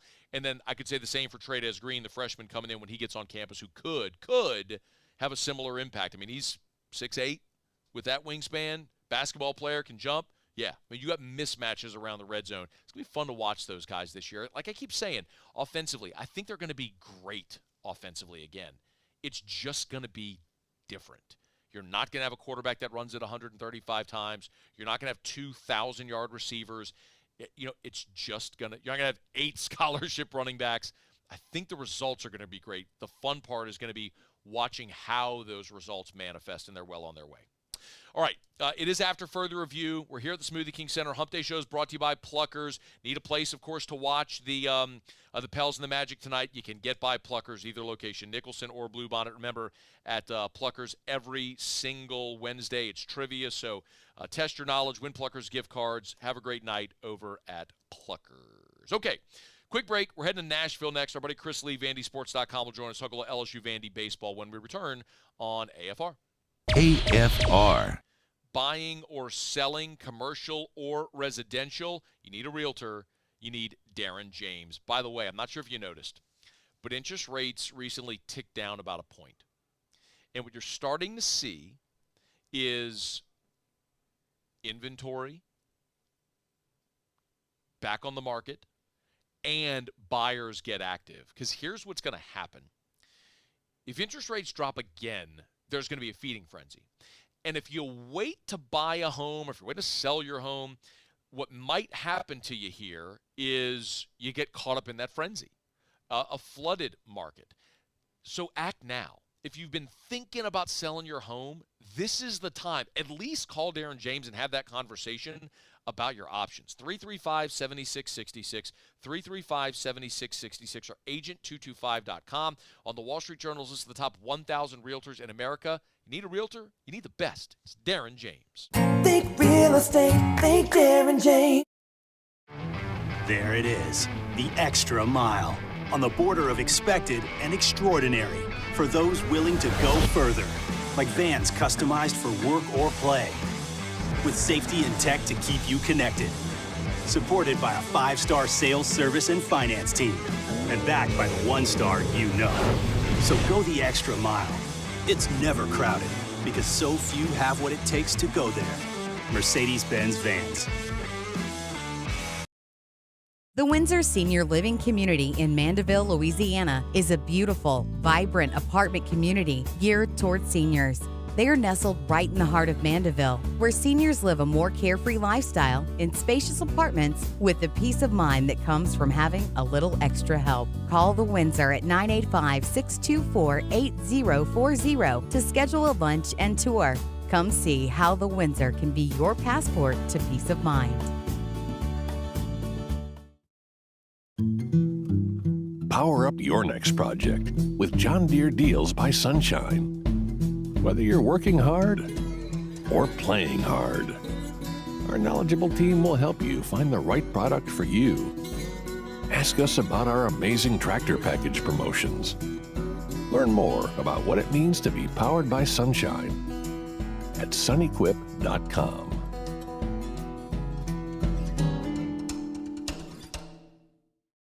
Dylan Cruz here to tell you about Six Rings Baseball and Softball Camp. If you live on the North Shore and play ball, go to Six Rings Camps with former LSU assistant coach Dan Canaveri. His knowledge is second to none, and your child will improve and have fun doing it. Camps were held at Coquille Park and Six Rings Academy in Covington with 4 sessions over the summer. Full day and morning only sessions are available from ages 7 to 13. Go to sixringsbaseball.com or call 985-206-9096. Learn the game to love the game. Yo, Jake here from my friends over at Community Steel Company located in Gonzales, Louisiana. The local place you can turn to for all of your metal building needs. Notice I said local, not Houston, not Dallas, not Atlanta, but right here in Gonzales. Visit them at their brand new state-of-the-art website at communitysteelco.com or pick up the phone and give them a call today to answer all of your questions on your metal buildings, roofing and sheet metal, and any other steel needs you or your business need at 225-647-2020. BRAC teamed up to reimagine your parks, and you imagined big. With your help, we went to work creating 12 beautiful community parks across the parish. A family-sized water park, miles and miles of trails, and parks just for your dogs. there are more places to splash, to explore, to run wild, and even soar. You imagined, we delivered.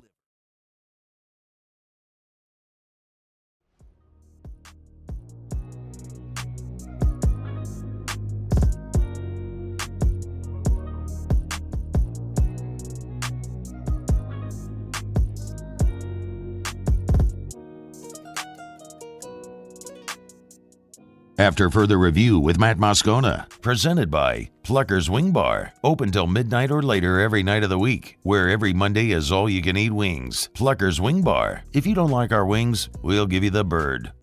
Give you the bird.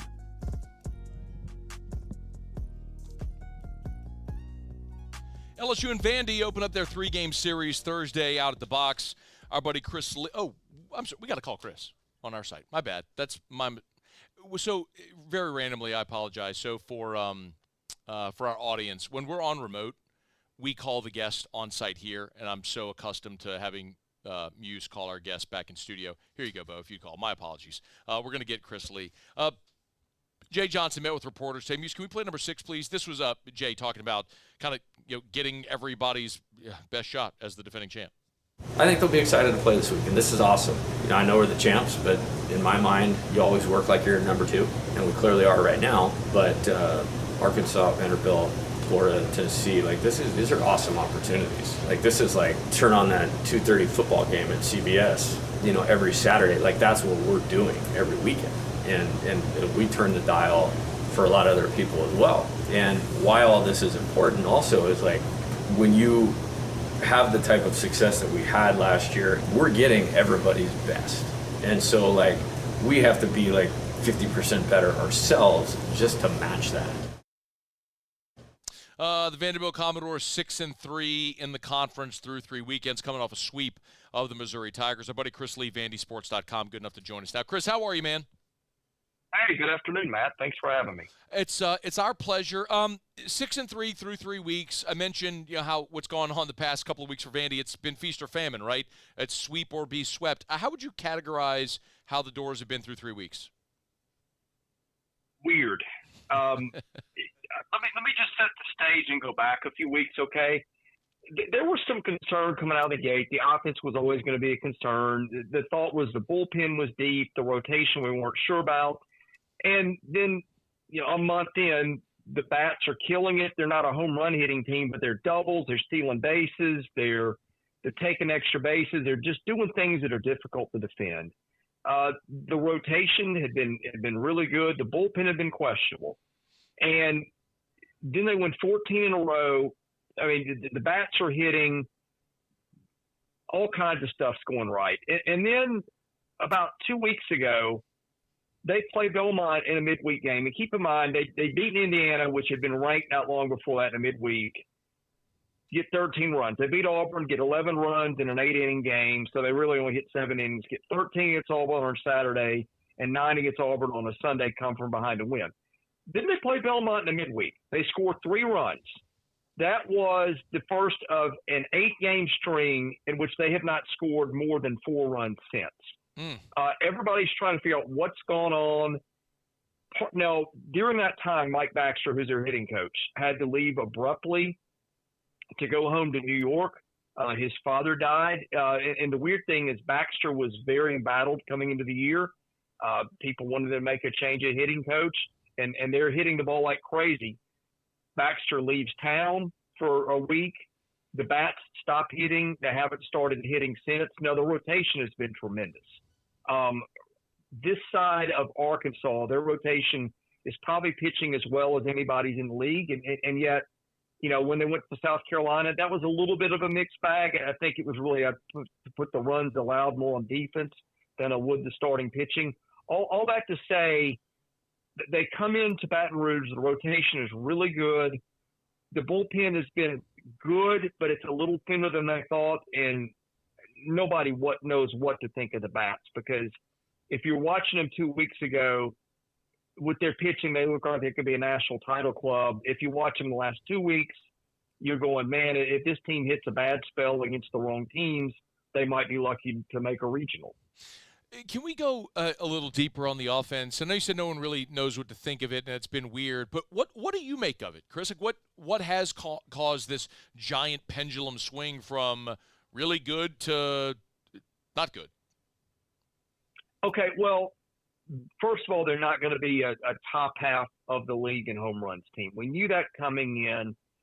And it's like, okay, can you hit a bunch of doubles and triples and steal a bunch of bases and take a lot of walks? The answer to that through a month was yes.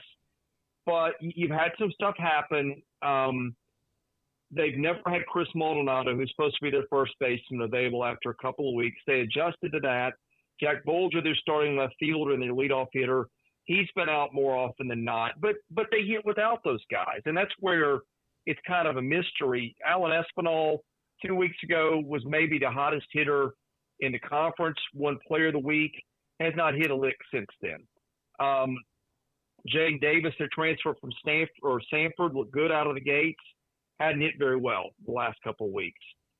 The other guys, they're just not hitting for a lot of authority. Again, that was the kind of lineup it was going to be anyway, but say it's a case of the guys that were their really hot hitters have not been hitting the last couple of weeks, and nobody has really stepped up other than maybe Jonathan Vastine in spots to really give them the pick-me-up that you need when you do not have a lineup that is carried by power bats. Still an offense that in total is hitting 300 as a team. So there's been good at times, clearly. Let's go to the rotation. I think a lot of people know Devin Futrell's name. And over the years, Chris, look, I don't need to run off the long list of Vandy pitchers that have been amazing, and we all know the list and the names. Give me some context of this three-man rotation. How good are they relative to what Vandy's had in the past? I don't know that it's the best, but I could make you a case that it's still really good. I could also make you a case that Futrell might not throw this weekend. Based on matchups. Carter Holton is their Friday guy. The hope all year was that if he were healthy, he would pitch like an ace. He's checked both those boxes. His numbers are even better than they look. He got some really tough luck outings the first couple of weeks where just base hits got clustered. He is pitching like an ace right now and has been pretty durable. Bryce Cunningham and the two, they liked him a lot more than I did coming into the season. I didn't know if he could throw strikes and go deep into games. He's done both. He's pitched like a really good number two. I think you could see Grayson Carter this weekend in Futrell's spot. He pitched last weekend. They justified flipping things around based on the shorter rest between going to a Thursday starting series last week. And Futrell didn't pitch after throwing a lot of pitches the week before. But here's the thing, Matt. Futrell is a fly ball guy. In a league that's got a lot of power bats. The fastball tops out generally around 91, and he's a guy that when they played Texas in Houston a couple weeks ago, pitched, I don't think he even got into the fifth, and they gave up 4 home runs. The concern is when you're playing some of these teams in this league where they hit like slow pitch softball lineups on the wrong day, especially with the wind blowing out, that could end badly. It's gone badly for him at times. In between, there's been a complete game shutout of Illinois State. But Illinois State is not LSU or Georgia or Tennessee or Florida or the teams they're facing. And they've got a kid named Grayson Carter who started last week and has gone extended outings. He's a guy who's had trouble throwing strikes. That's gotten better. If you throw out the 7 walks in the first start were right before the game, they called him out for some kind of a violation with delivery. It got in his head. He didn't throw strikes that game. Since then, he's been really good. He's a guy who's really hard to get the ball in the air against him. And he had a stretch this season where he threw 8 straight pitches between 101 and 103. I would not be shocked if you saw them go Holton, Cunningham, Carter in some order, because I don't know that Futrell is the matchup that you want in Baton Rouge. But that being said, Futrell's pitched more innings than anybody on the staff. He's pitched in big spots. You just never know. But there's been cases where when it goes wrong for him this year, it's really not been pretty. And I think Carter could be a better matchup just with his ability to keep the Chris Lee's with us here for a couple of minutes, VandySports.com. So the offense has been hot and cold. The starting pitching has been really good. The bullpen, question mark. Chris, if LSU and Vandy, let's say, are in the 7th inning Thursday and it's a 3-2 ball game, give me a gauge of what happens from there and Vanderbilt's comfort level to get home. Depends on what you need. If you need a power lefty, the guy's probably Ethan McElvain. He's probably that next Friday night stud starter. They were lucky to get him through the draft. He's got a great arm. He's been a little wild at times, but he is a guy who can strike just about anybody out at any time. But he's also a freshman. If you want a strike thrower, they got a couple of freshmen in Brendan Cyber and Alex Kranzler who've been that. They've been freshman strike throwers. Had they pitched in an atmosphere like Baton Rouge? No, they haven't. Are they strike you out with 98 guys? No, they're not. So how that works, you don't know. They got Ryan Ginther, who's kind of been their closer, but he's more of a low to mid-90s guy. He's not overpowering, but he's pitched in big spots for them before. So he might be a guy that they use.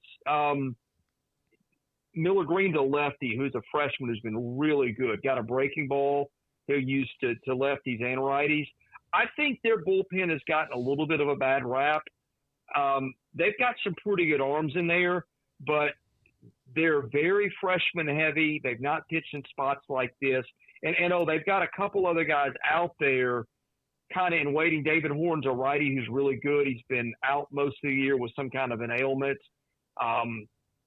They've got a couple guys like that hadn't pitched because of health issues. And J.D. Thompson, who's a lefty, who's been their midweek guy, is one to watch too. They could throw him on the weekend. Another guy who's a strike thrower, but it's probably not going to go higher than 92 or 93, and you never know how that's going to go against an LSU-type lineup. Hey, Chris, anything to maybe the fact that Vandy might struggle on the road, considering they got swept at South Carolina? Anything to the environment this weekend in the box? I think potentially. They had been playing so well going into South Carolina, and I still don't know what to make of that series. They've got a couple of guys, South Carolina starting first baseman and second baseman, played multiple years on a Vanderbilt roster. Parker Nola was a 3-year starter. Was that dugout maybe getting some tips on some pitches or something like that? That's just me speculating. I don't know, but there could have been a case where there was a struggle because of some familiarity in the other dugout. Now, I saw stuff going on like there were 2 fly balls dropped that led directly to 5 runs on both plays combined. Not to mention what came afterwards, just routine fly balls that I've seen my kids' 10U team catch. I don't know if that was a road thing, if there was a wind blowing that weekend, maybe it had something to do with it.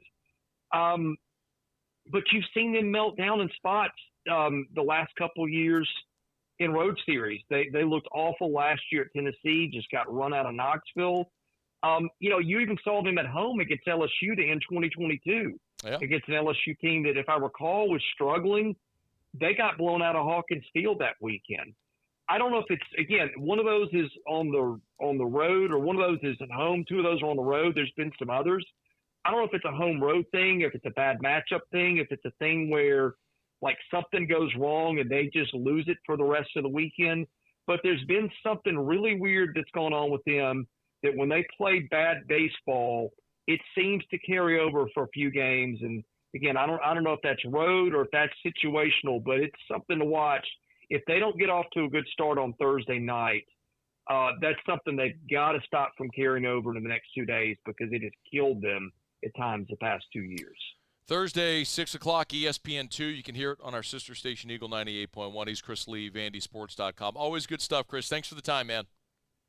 Hey, thanks, Matt. All right, man. We'll catch up soon. It's After Further Review brought to you by Lee Michaels Fine Jewelry, LMFJ.com, LMFJ.com. Gentlemen, thinking about popping the question? Make sure you pop in to Lee Michaels Fine Jewelry. Love telling you about Lee Michaels. Great local business that's been serving our entire state for 4 decades. Baton Rouge, New Orleans, Lafayette, Shreveport, 9 locations in all. So when it comes to Lee Michaels, you walk in, they don't have what you're looking for, they can find it. They can find it among their 9 locations. And if they can't, they'll make it. They'll custom make jewelry. The other thing about Lee Michaels that really differentiates them, Lee Michaels will accept returns. I mean, gentlemen, if you go a little old-fashioned and you want to surprise her, like I'll tell you, I bought Erica's diamond ring. She did not know what she was getting. It was a total surprise, so I took a chance. But if she's not thrilled, exchange it. Return it, get some that she will love. It's Lee Michaels Fine Jewelry. LMFJ.com. LMFJ.com for Lee Michaels Fine Jewelry. Okay, y'all, glad you're aboard with us here. You're just jumping aboard, maybe knocking off work. We're at the Smoothie King Center, Pels Magic tonight down here. Excited to be at the game tonight to watch this and hopefully see the Pels bounce back after a disappointing loss at home a couple of nights ago against Phoenix. Great opportunity against an Orlando team that's had the Pelicans number, and Graff was here in hour number 1 and told us, I didn't realize this, but the Pelicans haven't beaten the Magic in this building since 2017. It's been a long time. As they say in the fight game, styles make fights, and sometimes there's just a bad matchup, and maybe this is just one of those bad matchups for New Orleans, but got to get right tonight with the Magic coming in. And a lot on the line. You're only a game ahead of Phoenix and Sacramento, holding on to that 6th seed. So it's a big one tonight for the Pels. They're all big, but this one is for sure. All right, it's after further review. One national analyst thinks Malik Neighbors has overtaken Marvin Harrison is the number 1 receiver in this draft. We'll talk about that next. Stay with us. It's AFR. AFR. AFR, always, always, always love telling you about our friends at Glow Resources. I'm actually going to be at Glow tomorrow morning. Going to go chat with Jareth and with Hillary over there because that's some really fun stuff coming ahead that we'll be able to tell you about. But the bottom line is, man, if you're a business owner, whatever industry you're in, if it's skilled blue-collar workers, you need heavy equipment, machinery operators, carpenters, welders. They can certainly help you there. But Glow Resources also has a white-collar division. And it's not just in Louisiana. I mean, they're Baton Rouge, they're New Orleans, they're Orlando, they're in Dallas, Houston. They're all over. And they can place employees in jobs all over the world. So whatever industry you're in, if you're tired of going through the hiring rat race, you're not following or finding qualified employees, Glow Resources can help. Look them up online at glowresources.com. GLO, glowresources.com. Bayou Chrysler Dodge Jeep Ram is taking $22,500 off the new 23 Ram 1500 SCA truck. We're open for business in our beautiful new showroom and taking $22,500 off the new Ram 1500 truck. All new Bayou vehicles come with a 1 million mile warranty. The crew at Bayou Automotive is going to do right by you.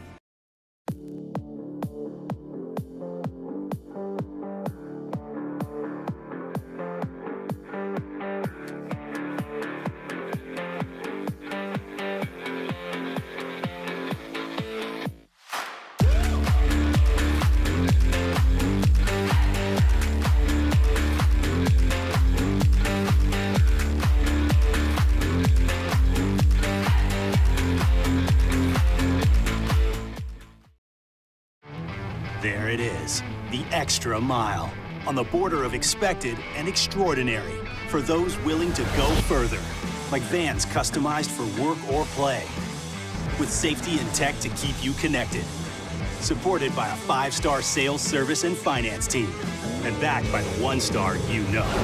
So go the extra mile. It's never crowded, because so few have what it takes to go there. Mercedes-Benz Vans. Electricity is all around us, and our families depend on it. Every day is sparked by the power of a cold drink or a warm meal, a movie night, and a comforting light at the end of a dark hallway. From sunrise to sunset, playtime to bedtime, our team is ready to take care of your electrical needs. Even in the case of an after-hours emergency, the light in your life shines brighter with Mr. Electric.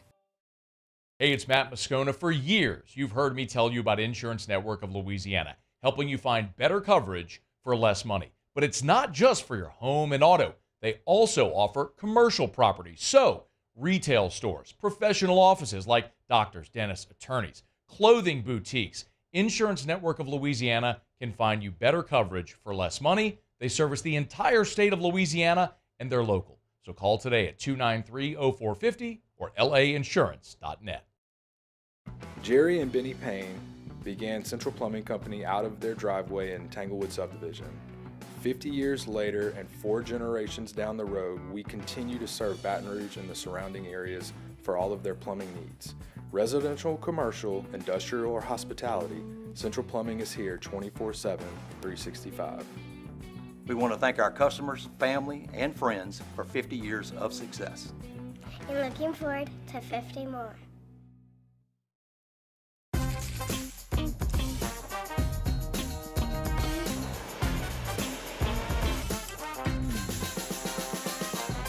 The best.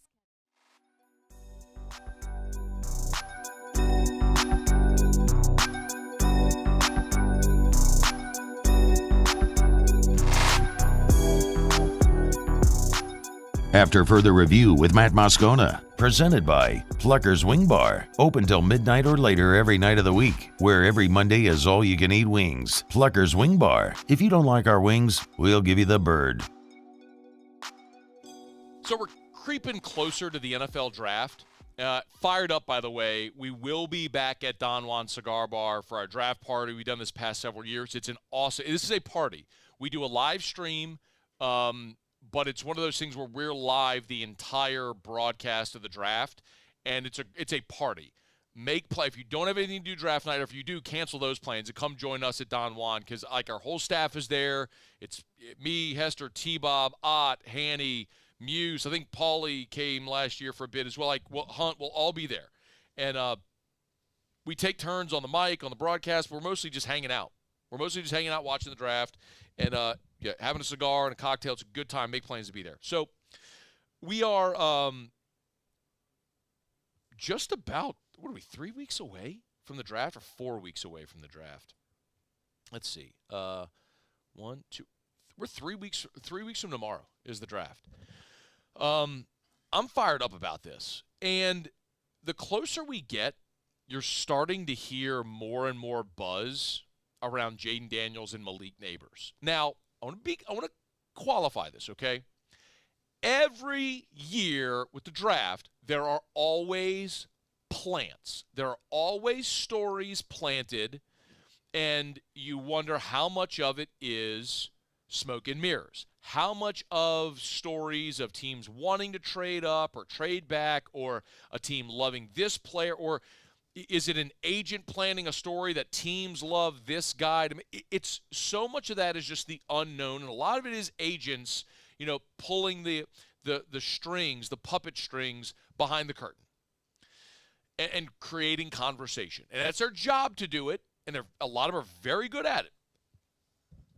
But there's a report today over at NFL Network, and it's Cameron Wolfe, who had this to say about Malik Neighbors and Marvin Harrison. And talking with teams over the last couple of weeks, it's made clear to me that multiple teams have Malik Neighbors as wide receiver 1 on their board. And Marvin Harrison Jr. has been sort of the consensus wide receiver 1 for much of this process, but every team's board is different. And I spoke with an assistant GM at the Pro Day, and he discussed just how they're different flavors. You talk about Harrison and his smoothness, his route running, his pedigree. When you talk about Malik Neighbors, I hear the word dog, elite route runner, elite run after catch ability, and you can't miss that 4.35 he ran on that 40-yard dash. And I talked to Malik Neighbors' agent, and they raved about how competitive he is. He talks a lot of trash, and you can feel Malik Neighbors' energy at his pro day. He told me, "I'm a dog. Stop playing with me. I'm the best wide receiver in this draft." You notice he did say, I talked to Malik Neighbors' agent, right? You did hear him say that. And so that is an undeniable part of this. Sometimes it's agents pushing their guys, so you don't know where the narratives come from. Listen, he's right about style. Marvin Harrison, Ohio State listed Marvin Harrison at 6'4", 205. At the Combine, they officially listed him at 6'3". But regardless, you're talking about a guy 6'3", 6'4", over 200 pounds. Malik Neighbors, 6 foot, 200 pounds. So Harrison has some size on Malik Neighbors, but there are two reasons in particular why I could absolutely believe that there are teams that have put Malik Neighbors number 1 on their receiver board ahead of Marvin Harrison. I'm not saying definitively Neighbors is going to go ahead of Harrison because ultimately it's whatever team is picking a receiver, who do they covet, right? They're going to be the first two receivers off the board, but it really comes down to which team is picking that covers a receiver. Is it Arizona at 4? If so, do they love Neighbors or Harris? We'll find out. But the two things, number one, undeniably the production. This year, and yes, you had Brian Thomas on the other side, but Neighbors and Thomas are different stylistically, and even though people knew Malik Neighbors was getting the ball, Malik Neighbors had 89 catches for over 1,500 yards this year at LSU. 89 catches, 1,500 yards. Marvin Harrison, 67 catches for 1,200 yards. An amazing season still on a team that wasn't a great offense, didn't have the Heisman Trophy winning quarterback. So, yes, I could argue that Harrison is still very impressive because he didn't have the elite number 2 opposite him and still had a 1,200-yard season. But Neighbors outperformed Marvin Harrison. Like, that is a fact. Number 2, I never want to put too much into this, but Marvin Harrison didn't run the 40. He didn't run the 40 at the Combine. He didn't run the 40 at his pro day. And Malik Neighbors did and ran a 4.35. And if you're a team and you're trying to decide between these two guys, and one guy says, line it up, let's go, and goes, boom, 4.35, and the other's like, I'm not going to run. Why not? Marvin Harrison's got the pedigree. I mean, his dad's a Hall of Famer. And he's a great receiver in his own right. All of the attributes you want. Size, hands, fluidity, production, it's all there. Why didn't you run? Look, the eye in the sky don't lie, but at the same time, we have seen lesser receivers run really fast times and become first-rounders. I have Darius Hayward-Bay implanted into my brain forever because he went to the Combine, blazed a 40 time, and he goes in the first round. I mean, some teams fall in love with that. So yes, absolutely. It's like the Raiders special, Henry Ruggs. Yeah, the off-the-field stuff notwithstanding. But yes, like there are teams that will fall in love with a guy that runs fast, and they'll bump him up their board. I mean, my goodness, the Eagles passed on Justin Jefferson to take a guy that ran fast. I don't even remember his name. Who was the guy the Eagles took ahead of Justin Jefferson?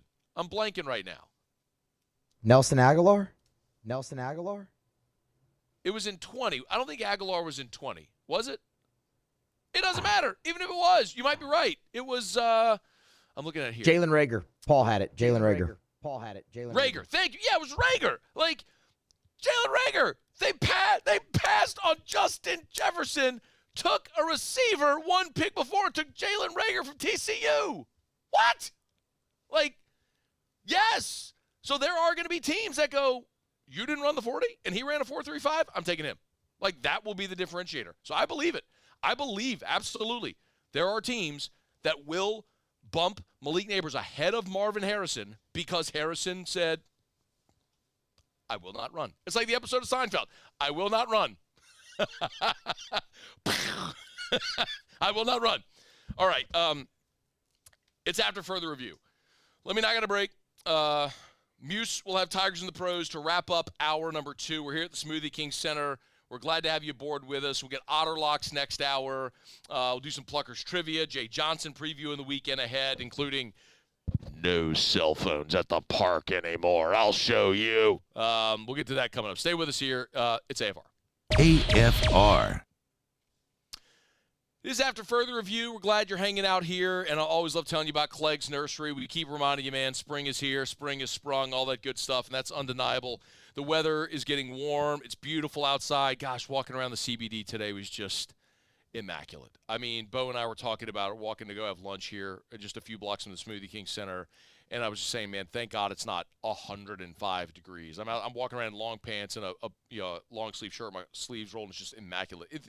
This is the time to get in the garden and just plant something. And Clegg's Nursery can help you do it. Full greenhouses, tons of flowers to choose from. Not sure what to plant? Doesn't matter. They know what. Take a picture of your yard and say, what would go great here? A lot of times they'll know based on what needs sunlight, what doesn't need sunlight, how much shade do you have. They have all the answers, and they have all the selection. It's Clegg's Nursery. Buy local, shop local. Tell them Matt sent you to Clegg's Nursery. I've been doing business with Luba for 25 years. They're dependable, trustworthy. It's just the attention to detail with our clients. Our folks have years and years of experience. They're highly trained professionals, but many companies have that asset. What I'd like to think makes Luba a bit different is that we use those talents in a way that truly is dedicated to serving the needs of the folks who depend on us.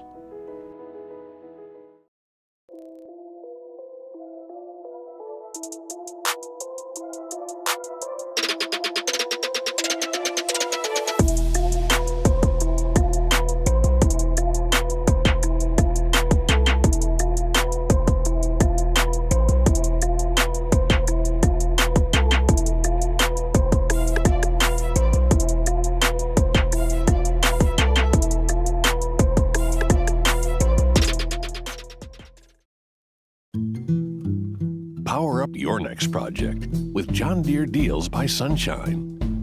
Whether you're working hard or playing hard, our knowledgeable team will help you find the right product for you. Ask us about our amazing tractor package promotions.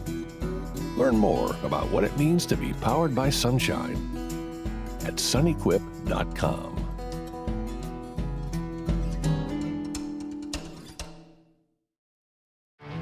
There it is, the extra mile, on the border of expected and extraordinary for those willing to go further, like vans customized for work or play, with safety and tech to keep you connected.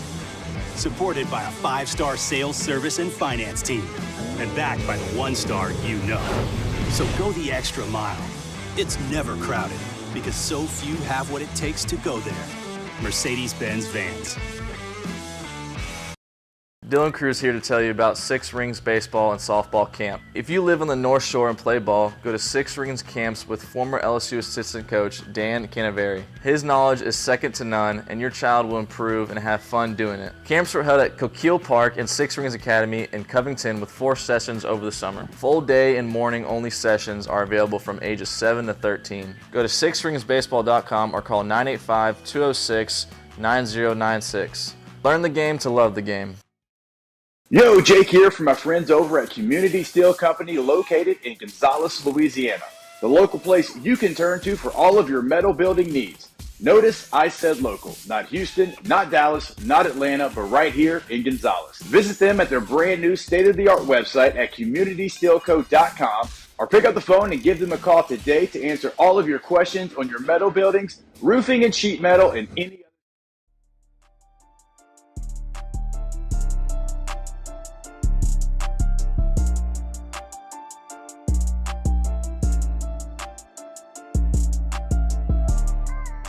After further review with Matt Moscona, presented by Pluckers Wing Bar, open till midnight or later every night of the week, where every Monday is all-you-can-eat wings. Pluckers Wing Bar. If you don't like our wings, we'll give you the bird.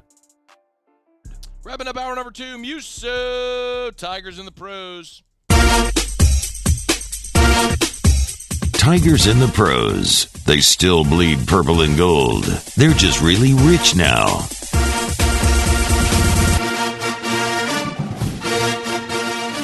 All right, let's start on the diamond. A little matinee action going on in Tampa. Getaway day over there. The Rangers got the win. Josh Smith was in the starting lineup at shortstop today. Went 1 for 4, scored a run. The one was a single. He also drove in 2. Off to a really nice start. Playing sparingly, but getting some starts along the way there. 286 on the young season for Josh Smith. Still finding everybody in the minor leagues where they are, and every level except AAA hasn't started. So, single, double, rookie, high A, whatever you want to call it, they all start Friday. But the Iowa Cubs, we do know they're home to a couple former LSU Tigers, one on offense and one in the bullpen. Jake Slaughter is where we'll start. Got the start yesterday at second base, went 1 for 4. Didn't strike out twice in the ball game. But already has a 2-run homer, to his credit this year and is also a .250 start. Cam Sanders, on the other hand, got the win for the Iowa Cubs yesterday. 1-0 now on the season. It was one shutout inning to close the ball game out. Did not allow a hit, walked one, and struck out one. And Cam Sanders back on the mound. A new season, which means we will once again start the call for him to get his call up finally this season by the Chicago Cubs. We'll wrap it up on the hardwood in the NBA. Naz Reid led the Timberwolves in scoring last night with 25 points in a starting role, 10 of 17 from the floor, would add 6 rebounds, so 25 and 6, and another extremely positive night in the plus-minus at +5 for Naz. He's filled in quite nicely for Cat while he's been out with injury. That is Tigers in the pros.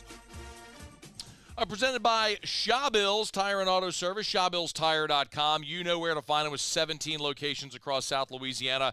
Love Shawbills. They started in Morgan City back in 1958. They moved up toward New Orleans, over toward Baton Rouge. Now they're in Acadiana. They're in Livingston Parish. Denham, you have your own Shawbills. Youngsville, they're all over the place. And the best thing about Shawbills, yes, of course. Like, everybody wants to save money. And Shawbills bends over backwards to get you the best possible price on name brand tires. So they'll combine the manufacturer's offer with their own in-house offer. Always ask about the Shawbills credit card. You'll always get great deals when you use the Shawbills credit card.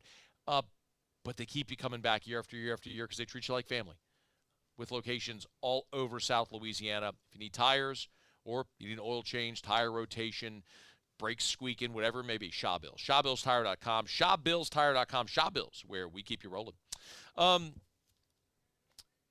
Glad to have you hanging out with us here. Jay Johnson met with reporters earlier today. So when we come back after SportsCenter, let's hear some of what Coach Jay had to say and how this team is trying to get it right. So that's coming up here shortly. Also, I hesitate to walk this path sometimes, but I do want to talk about it because it was suggested by a reputable outlet that the Saints target Zack Wilson to be their backup quarterback. And I try to look at this as objectively as possible, do the thing where I draw a line down the center of a page, do pros and cons, and see if that would make sense. So we'll get to that here in about 20 minutes. I'll tell you what I found. Hour 3 is next. AFR. As we put a button here on hour number 2, love telling you about our friends over at Pure Restoration, pure-restoration.com, pure-restoration.com. You got mold, or think you might, call Pure Restoration. They're the best over at Pure Restoration. They kill mold, remove odor. It's a really simple process. And the way that Jim Woodworth and the gang over at Pure Restoration have equipped their Sprinter vans is that they're not like lugging equipment out of the vans. They made their vans basically equipped spraying machines. So all they do is, like, it's all connected into the van. They'll pull up and they just pull the hose out, walk into your home. They spray their fog. Because it's a fog, it gets into every single nook and cranny wherever you might have mold, other harmful pathogens, also bacteria that causes odor. So if you want to get rid of not only mold, but odor and other things that could be harmful to your family, to your pets, to your employees, to your coworkers, it's Pure Restoration. Pure-restoration.com.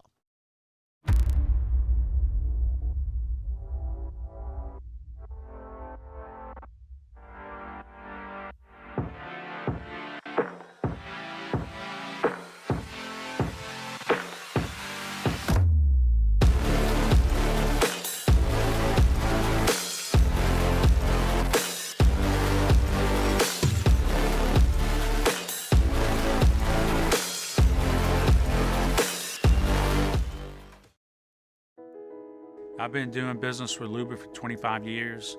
They're dependable, trustworthy. It's just the attention to detail with our clients. Our folks have years and years of experience. They're highly trained professionals. But many companies have that asset.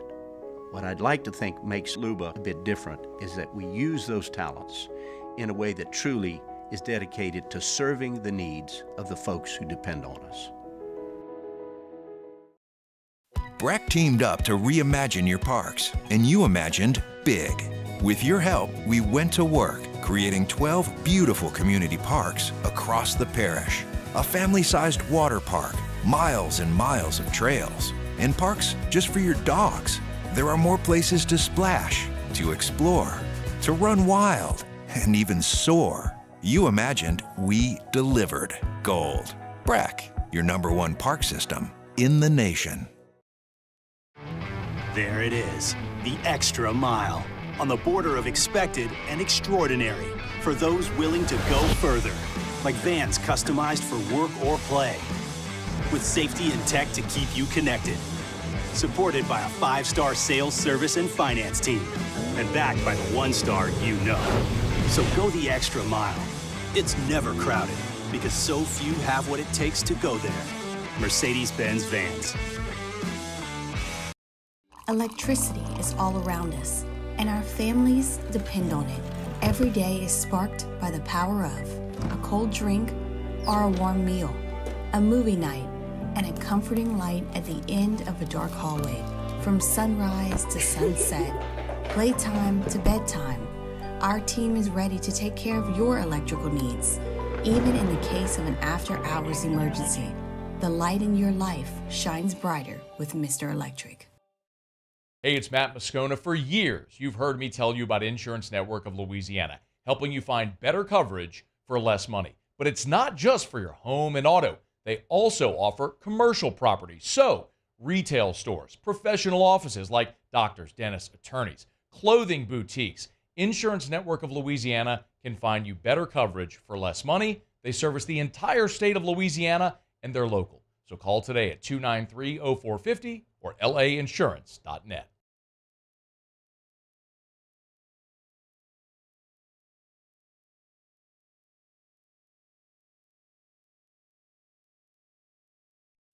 Sports Center.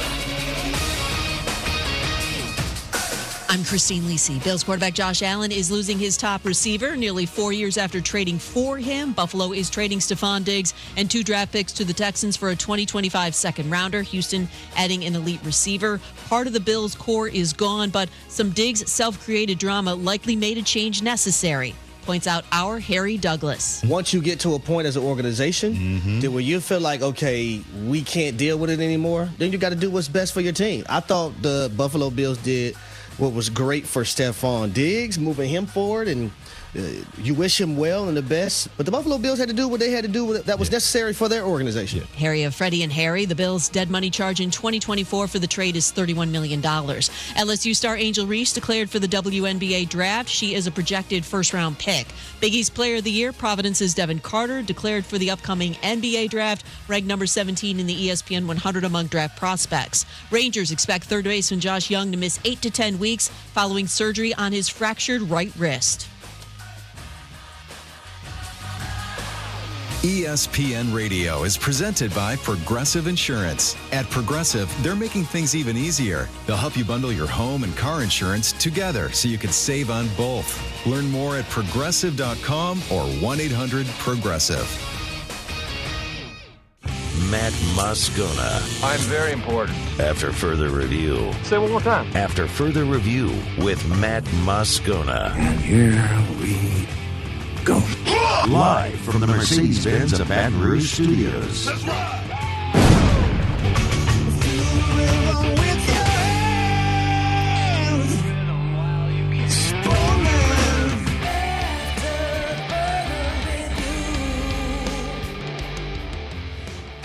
Hour 3, off we go. Welcome aboard. Glad you're with us. It's AFR presented by Pluckers. We are here at the Smoothie King Center in New Orleans, getting set for Pels Magic. I'm excited to be here, courtesy of our friends at Action Industries. They were kind enough to invite us down to catch the game with them.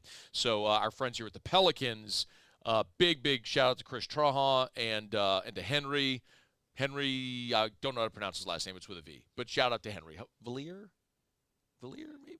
Let's go with it. They've been awesome. Super hospitable. Can't thank them enough for having us and making this possible so we could have an easy just transition, do the show here, and then go to the game. So big shout out to our friends here with the Pelicans. Pelicans Magic tonight. Make sure you're tuned in. We are – I'm going to – in about 15 minutes, a little bit less than 15 minutes, I do want to address it's not a report. It's just an opinion that the Saints target Zack Wilson to be their backup. I know they've already signed Nathan Peterman, and yes, I got Jake Haener.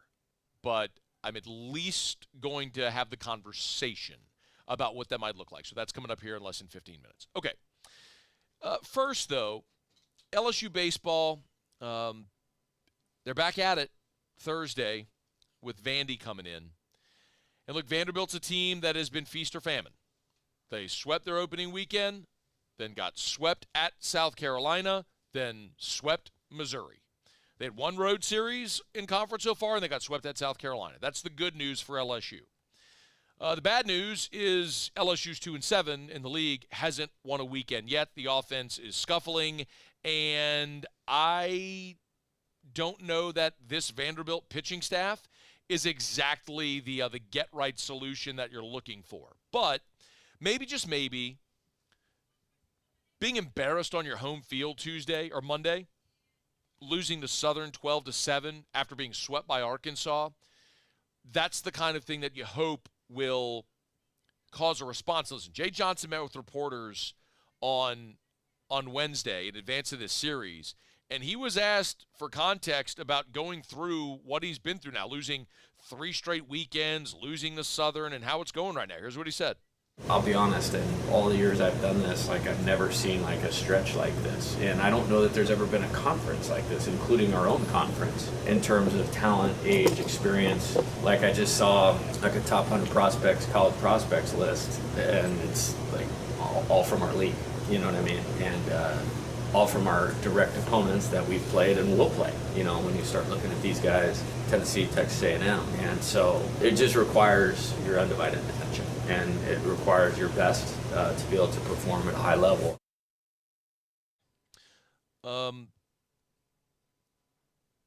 Get used to it. You would think by year 3, I don't want to say you would think by year 3 that Jay would understand that, because clearly he does. I mean, he understands this is the best league in America. It's the preeminent program in college baseball, which is why he left Arizona to come here and why he'll be here, I would presume, for the rest of his career. As he said, and there's no reason not to take him at his word, there's no other job he wants. He does not want to go coach pro ball, and why would you leave LSU for literally any other college job? You will have more resources, more history, more fan interest, more opportunity to win at LSU than literally anywhere else. So he understands it, but it's always like this. And it's when you go through stretches like this sometimes, it's a good reminder of how hard it is to be consistent. And it's one of the things we talked about so many times when Paul Maneri was the coach. And there were teams certainly that came up short in the postseason, which is at LSU how you're judged.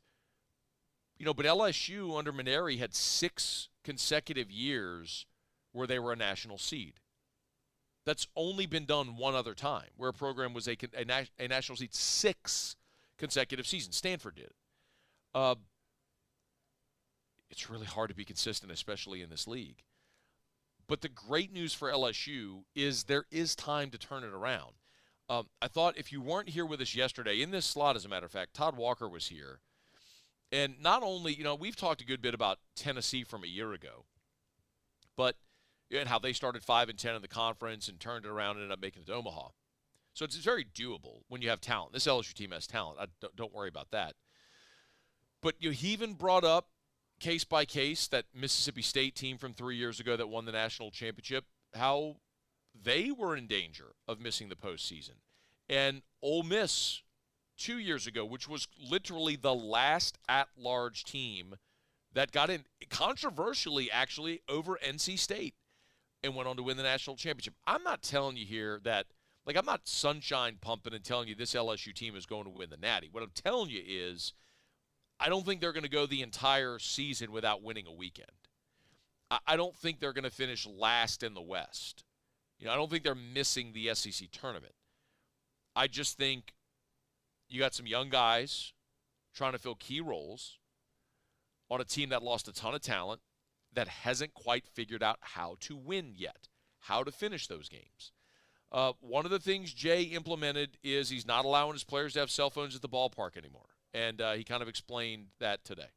All of it is built around undivided attention towards improving as a player and helping our team win.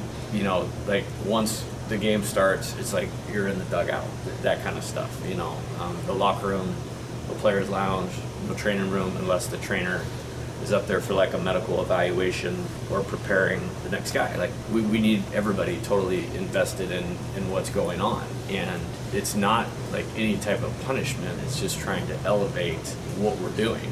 We need everything that they have while they're here to improve and prepare us to win. And that's really all that it's about. It may seem extreme, but I don't hate it. I've used this analogy before in various things, but like, do you remember when you were in the second grade in school and when you were going to lunch? Like, I don't know if it was like this for you at your school. It was like this at mine. You're in the second grade and you're going to lunch as a class. We had a line of single file, probably alphabetically, and you had to walk with your finger over your mouth, right? And you had to be silent as you walked, and then you had to be patient as you waited in line and got your tray and went to your table, and you had assigned seats because you're 7 years old and you needed order. Otherwise it would have been chaos. And then you get to high school, and then you have like a lunch period, right? The bell rings and go eat your lunch. You know, maybe you sit in the cafeteria, maybe you out in the courtyard, whatever. And then you go to college, and it's like, just eat whenever you can.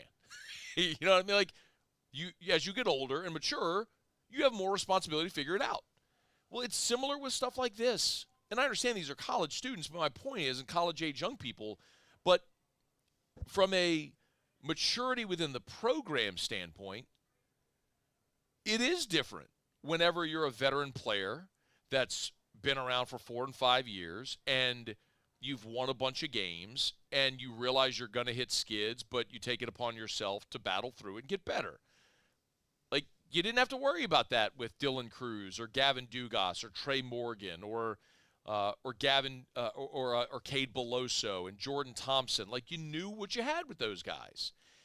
Well, you go to the next year and all of those guys are gone. Your lead by example is gone. Well, guess what? We're going to go back to single file, and you're going to line up alphabetically, and you're going to put your finger over your mouth, and you're going to walk quietly. You're going to have assigned seats because you need that type of order and discipline. So I don't hate that rule.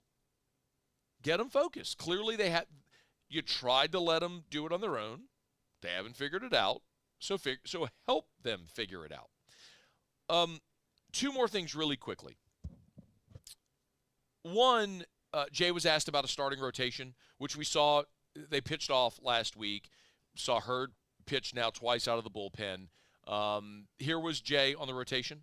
I have, but we're not going to announce it because I don't know what Vanderbilt's doing, and I understand. I mean, they had a doubleheader on Sunday like 2 weeks ago, and these Thursday things, it may seem not a big deal, but it's a big deal, man. I mean, if one of those 2 guys go down because we pitched them too early, it's going to get real hard. It's already really hard, and I'm not about to do that. Not to say that we won't, but I need a full evaluation of today, and then we'll set it. I mean, as early as we have to, but probably not any earlier than that.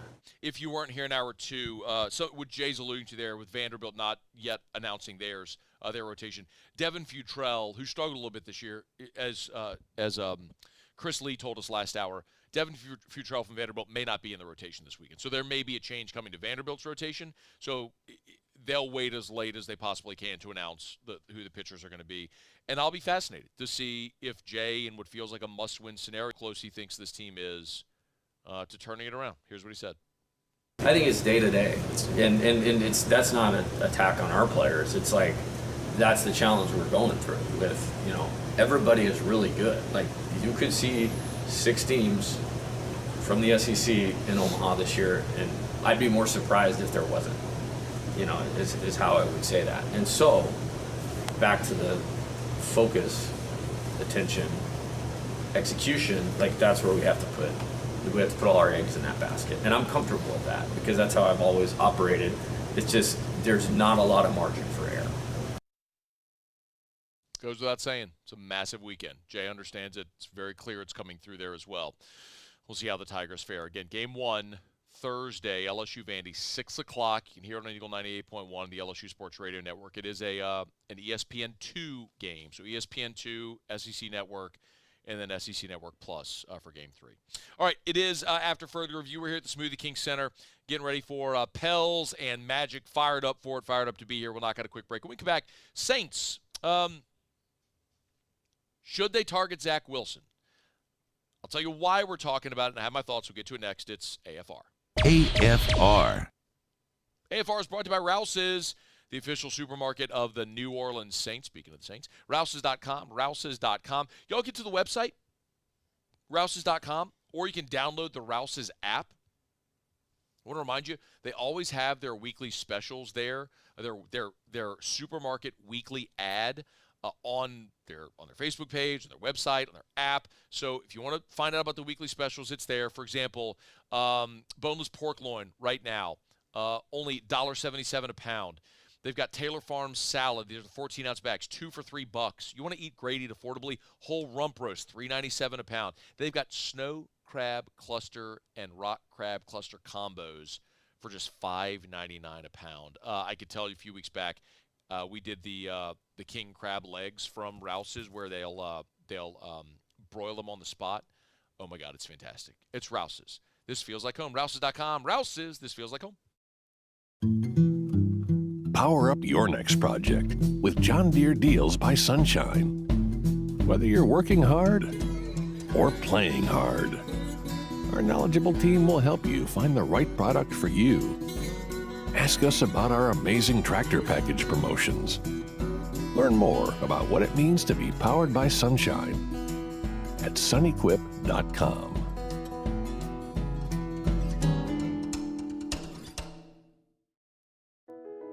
I've been doing business with Luba for 25 years.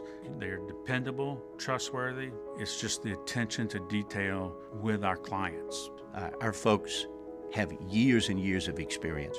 They're highly trained professionals, but many companies have that asset.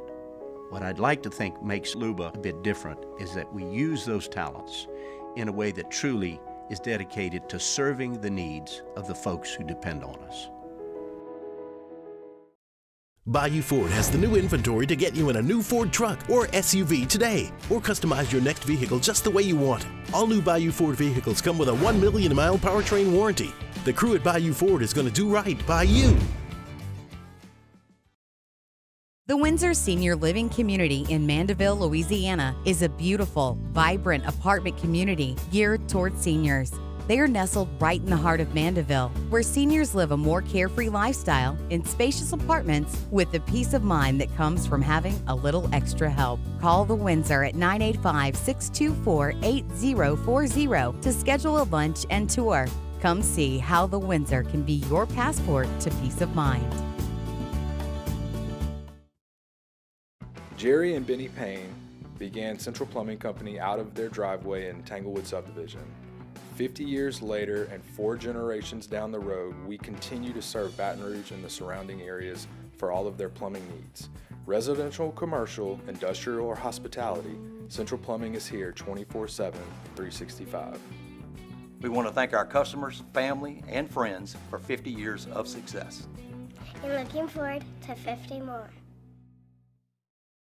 Dylan Cruz here to tell you about Six Rings Baseball and Softball Camp. If you live on the North Shore and play ball, go to Six Rings Camps with former LSU assistant coach Dan Canaveri. His knowledge is second to none, and your child will improve and have fun doing it. Camps were held at Coquille Park and Six Rings Academy in Covington with 4 sessions over the summer. Full day and morning only sessions are available from ages 7 to 13. Go to sixringsbaseball.com or call 985-206-9096. Learn the game to love the game.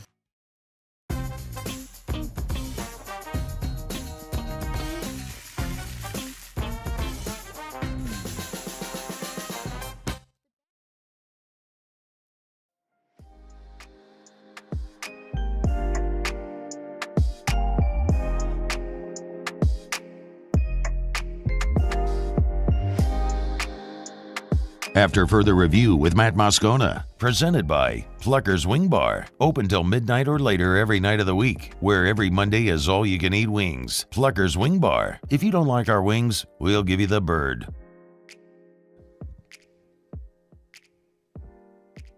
All right, glad you're rolling aboard with us here. We will get to some Pluckers trivia coming up at the bottom of the hour. So Muse, remember Muse, and I think our latency is actually good here, so we should be able to do it without any delay.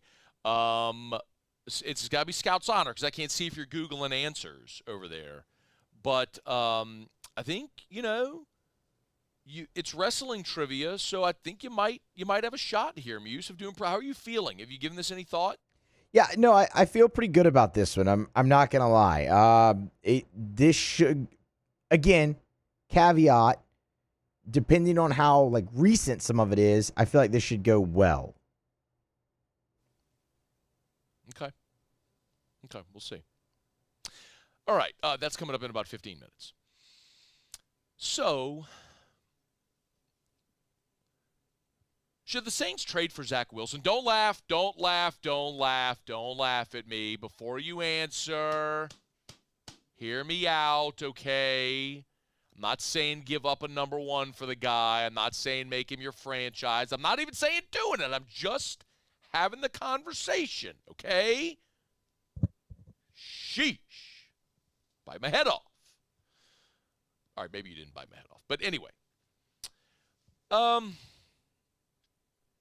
Cody Benjamin, who writes for CBS Sports, did a feature piece of some of the most notable players still out there who could be traded before the draft.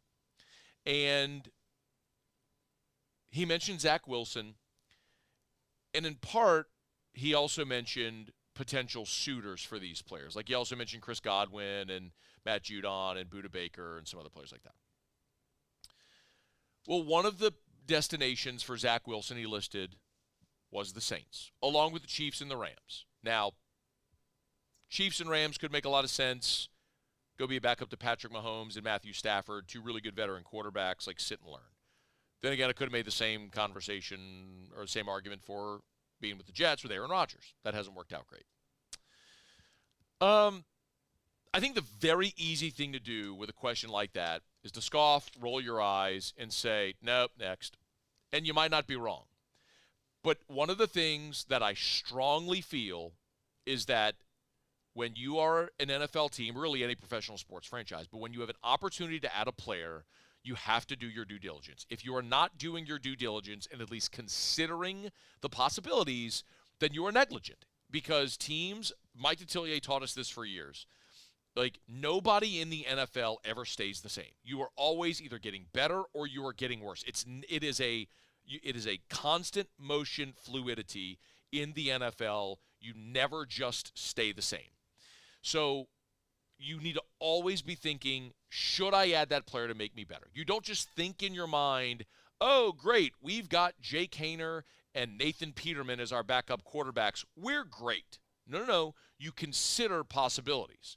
So could Zack Wilson be a better option than the two guys that I just mentioned? And the answer is maybe. So you consider it and what it would look like and what it would cost and all those sorts of things. So I did what I always do. I got a piece of paper and I made a list. You can see it right here. Made a list. Zack Wilson, Saints. Line down the middle. One side pros, other side cons. And I wanted to see, would this make sense?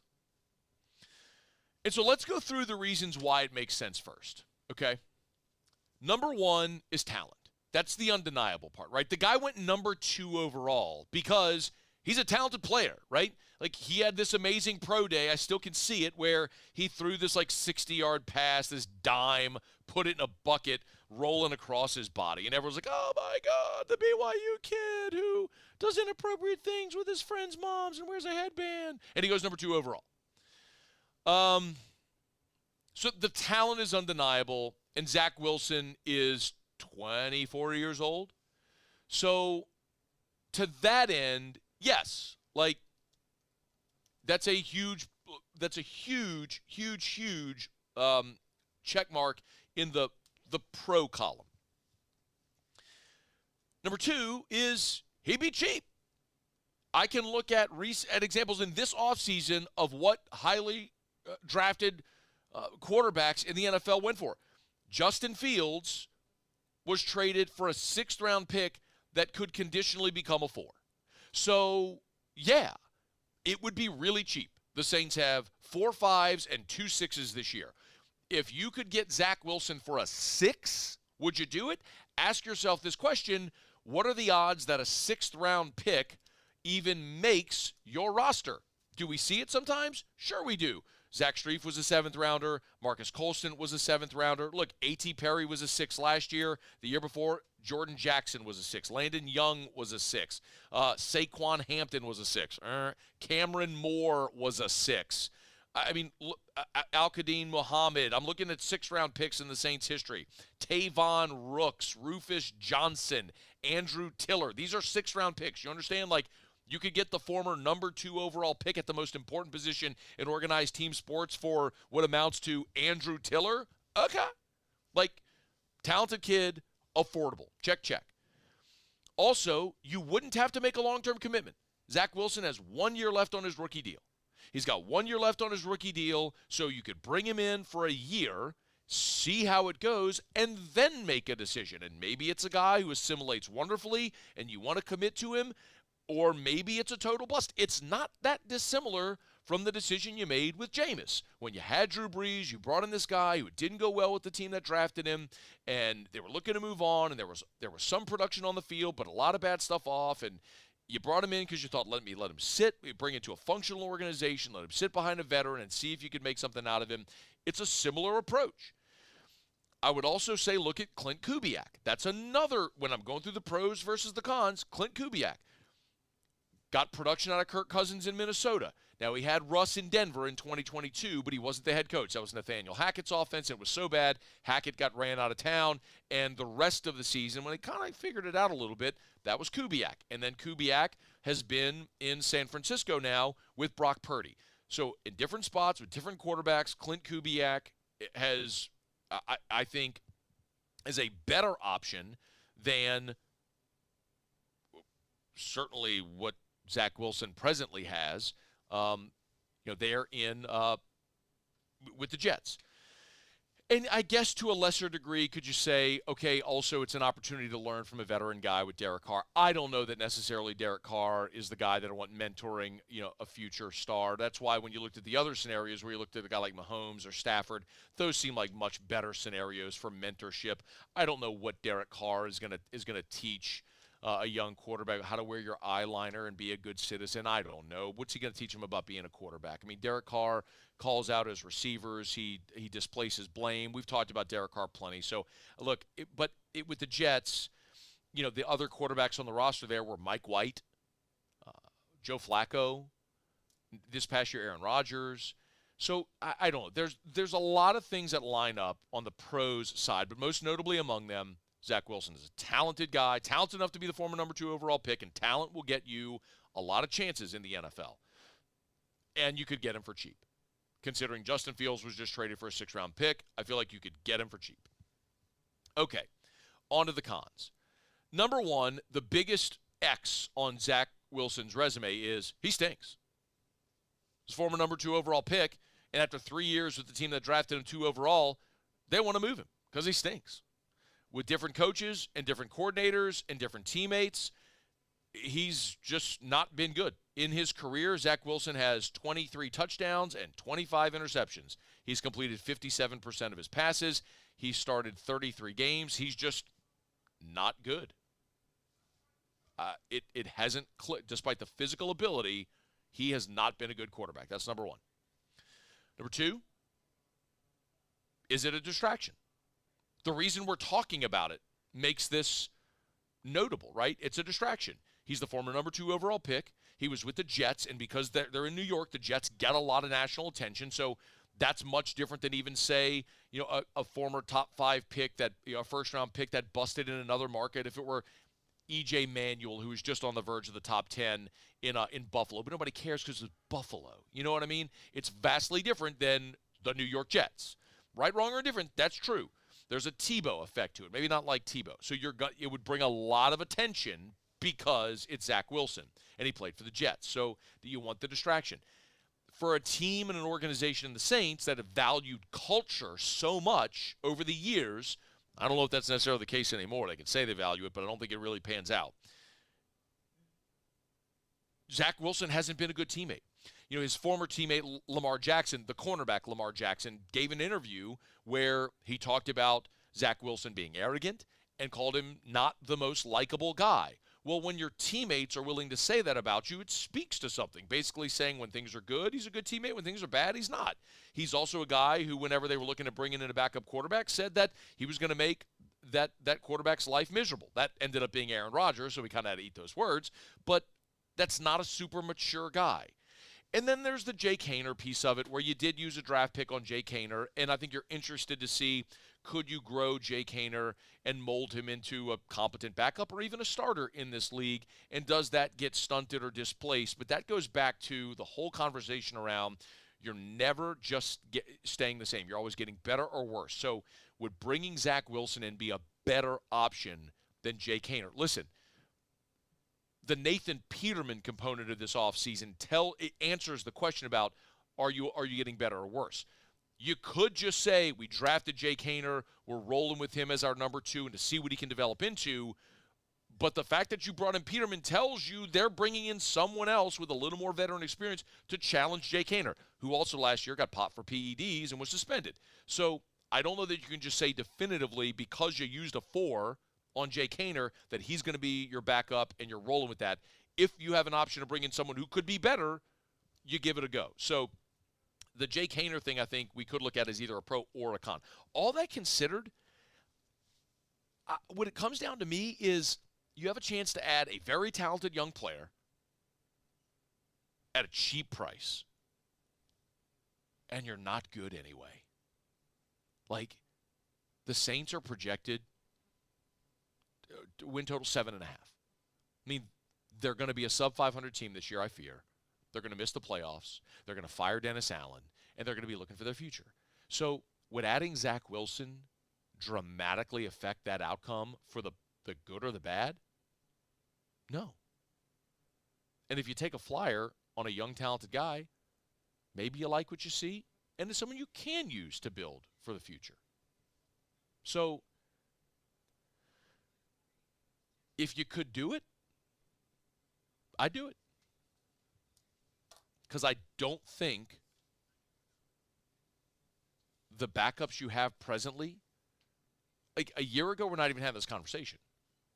Because you had Carr and Jameis. We're not even having the conversation a year ago.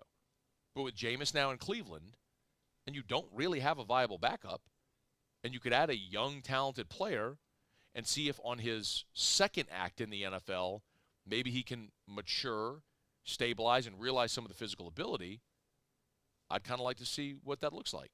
And because it wouldn't cost you much and you don't really have a lot on the line, why not? Go for it.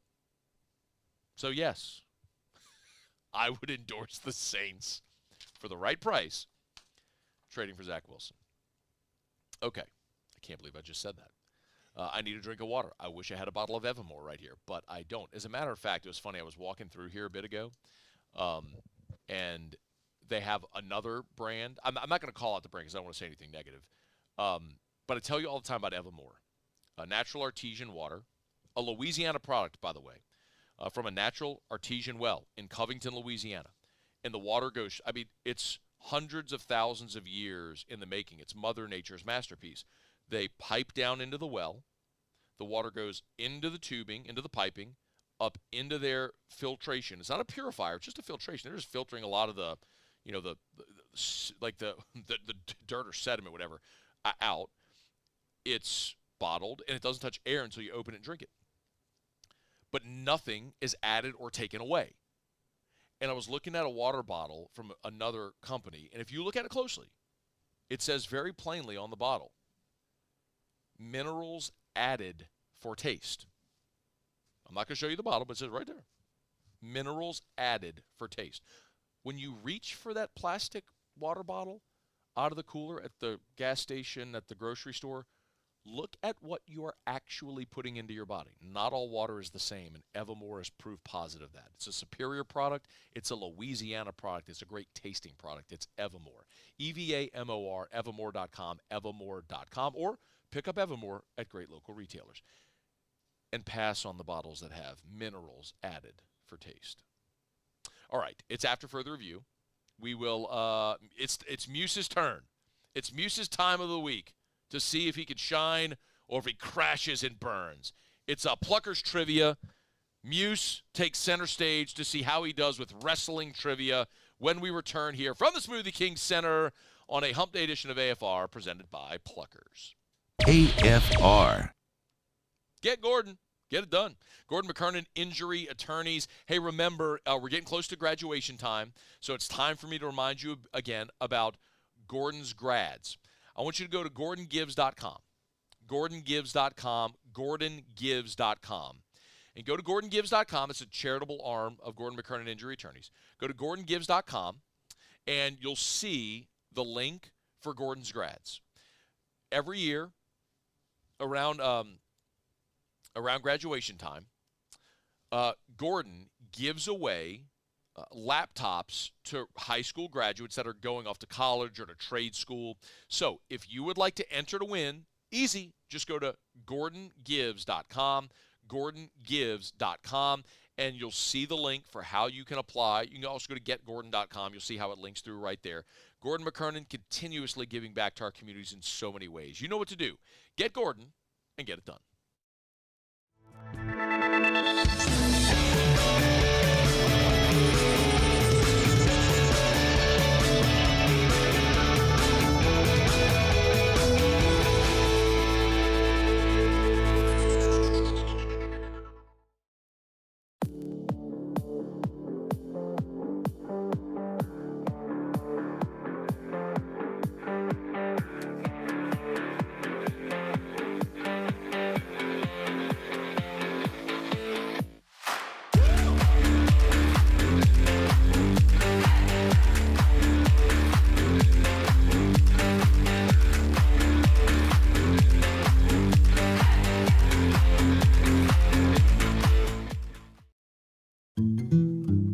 Power up your next project with John Deere Deals by Sunshine. Whether you're working hard or playing hard, our knowledgeable team will help you find the right product for you. Ask us about our amazing tractor package promotions. Learn more about what it means to be powered by Sunshine at sunequip.com.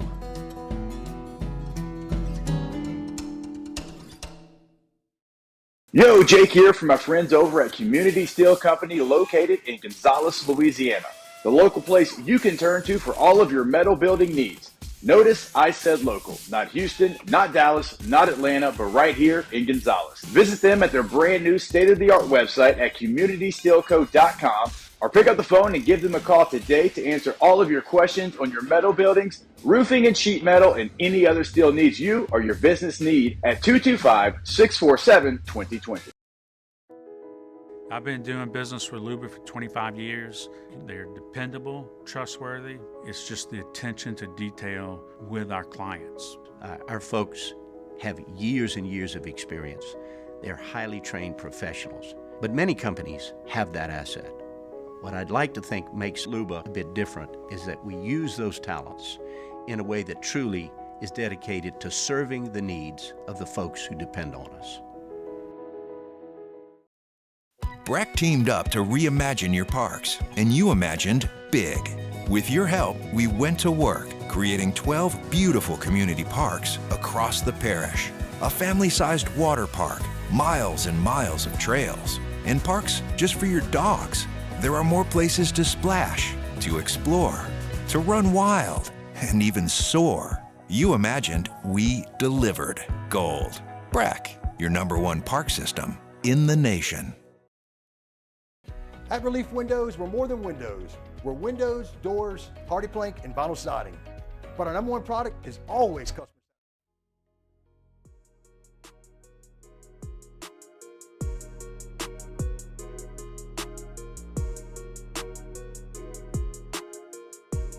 After further review with Matt Moscona, presented by Pluckers Wing Bar, open till midnight or later every night of the week, where every Monday is all-you-can-eat wings. Pluckers Wing Bar. If you don't like our wings, we'll give you the bird. Okay, we'll get to Otter Locks here in just a smidge. We're glad you're hanging out. Let's rock and roll. We got to get to some Pluckers trivia. Hit it, Muse.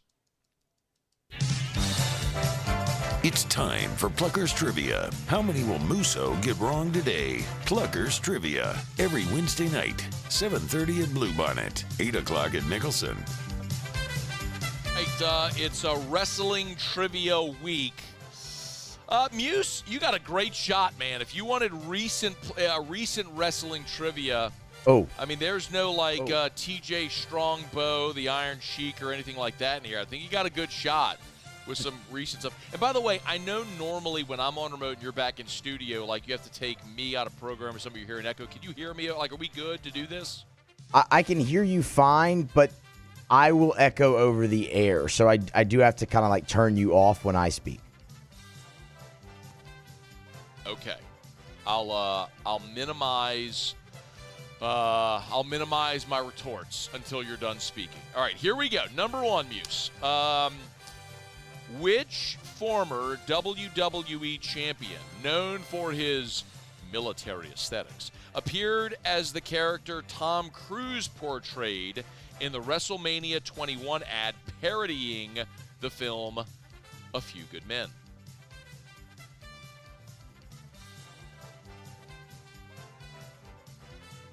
Oh, man, that would have been WrestleMania 21. Oh, I didn't hear you say that. Okay. Oh, it was John Cena. It was John Cena. Ah, it was John Cena! Right! Muse, 1 for 1. That a babe. Good thing, as we've said before, there's no time limit on these questions. Otherwise, Muse would have gotten a buzzer there. But you did get it, Muse. John Cena, you nailed it. You're 1 for 1. Feeling good about this, Muse. All right, this one is maybe stretching to the far reaches of your abilities. We'll see just as far as time frame. But here we go. Muse, number 2. Name the celeb who has appeared in a wrestling ring based on 3 clues. Late night host, car enthusiast, prevailed over Hulk Hogan and Eric Bischoff at Road Wild in 1998. Jay Leno. Jay Leno. It is Jay Leno. All right. Did the late night car enthusiast give it away? Yeah, that's what did it. Okay, good. All right. Here we go. For a perfect 3 for 3 day. Muse, I think this has only happened once before when we did anime trivia, because you're apparently an anime and a wrestling nerd. The things that you get right, I don't even know why. Okay, ready? You ready? I'm ready. Okay. And it's so funny because he don't want to talk back, he don't want to echo, so he just lets the anime and wrestling trivia nerd thing linger and marinate a bit. It's so good. Bo's laughing his face off in here. It's funny. All right, here you go, Muse. Number 3. At WrestleMania 30, Brock Lesnar ended the streak held by this wrestler, sometimes called the Dead Man. I was there in attendance. It was incredible. Wild moment, and that would be The Undertaker. It is The Undertaker. Hey, Muse, wasn't WrestleMania 30 in the Superdome? It was. It was in the Superdome. First one. They've been back since 34. I was at that one, too.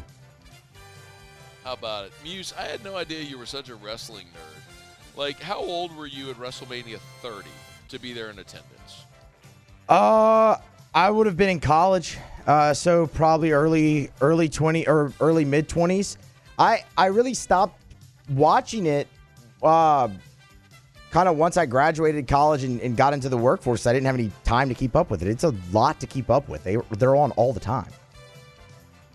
Yeah, same too, Muse. I stopped when I graduated kindergarten.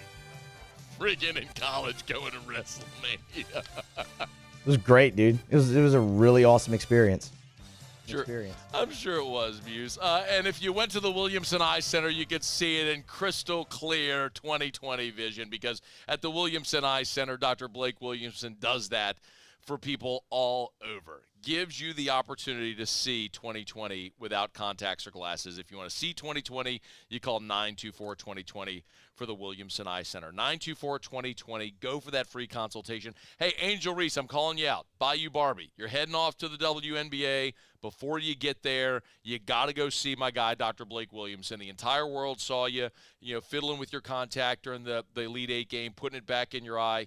Be done with that forever. Go off to the WNBA and be able to see 2020 without contacts or glasses. Dr. Blake Williamson will take great care of you. If you know Angel Reese, give her a shout. Tell her, hey, she needs to call Dr. Blake Williamson. We'll set that up. 924-2020, 924-2020, or WilliamsonEye.com. Okay, one segment to go. We're at the Smoothie King Center. We're glad you're hanging out here. Pels and Magic tonight. Pels a disappointing night a couple of nights ago here at the Blender. Boy, watching Devin Booker go off for 52. Monday sucked all the way around. I mean, the Pels got shellacked by the Suns. The LSU women lost to Iowa. The baseball team lost to Southern. It was a bad, bad night. So hopefully tonight's much better. And hopefully it starts here with the Pels doing something they haven't done since 2017, which is beat the Magic here in this building. And I'll be in attendance for it. So looking forward to tonight's game. We're a little more than an hour away from tip. We got a 7 o'clock tip tonight with the Pels and the Magic. So looking forward to tonight's ball game. We got one thing left to do. We'll grab a quick break, find out what we're betting on tonight. Otter Locks to wrap up the show next here on AFR. AFR. There it is, the extra mile, on the border of expected and extraordinary for those willing to go further, like vans customized for work or play, with safety and tech to keep you connected, supported by a 5-star sales, service, and finance team, and backed by the 1-star you know. So go the extra mile. It's never crowded, because so few have what it takes to go there. Mercedes-Benz Vans.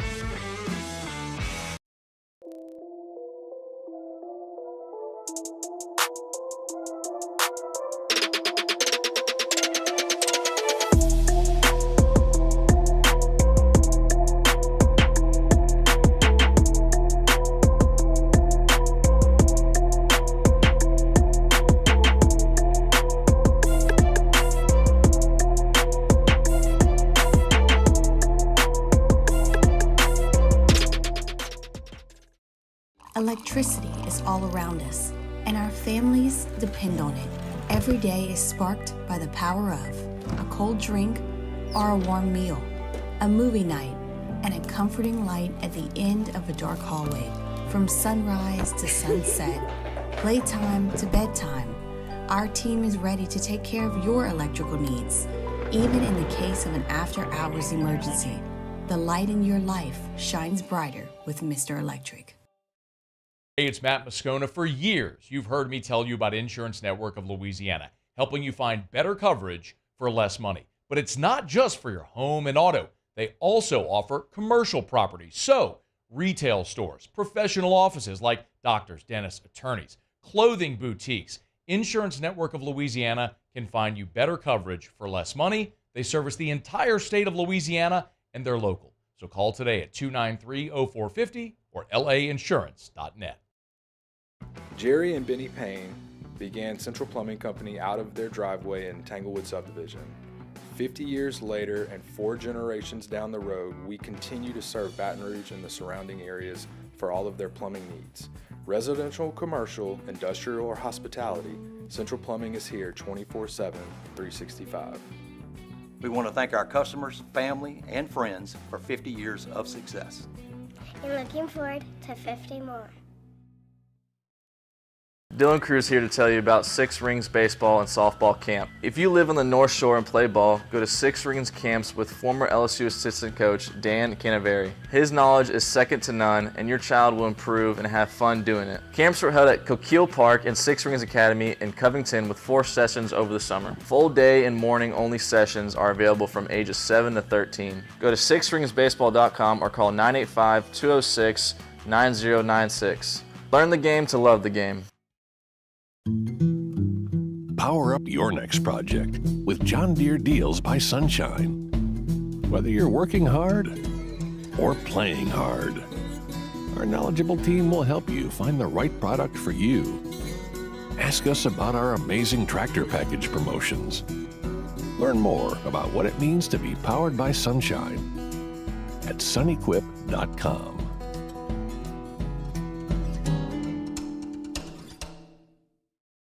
Yo, Jake here from my friends over at Community Steel Company located in Gonzales, Louisiana. The local place you can turn to for all of your metal building needs. Notice I said local, not Houston, not Dallas, not Atlanta, but right here in Gonzales. Visit them at their brand new state-of-the-art website at communitysteelco.com or pick up the phone and give them a call today to answer all of your questions on your metal buildings, roofing.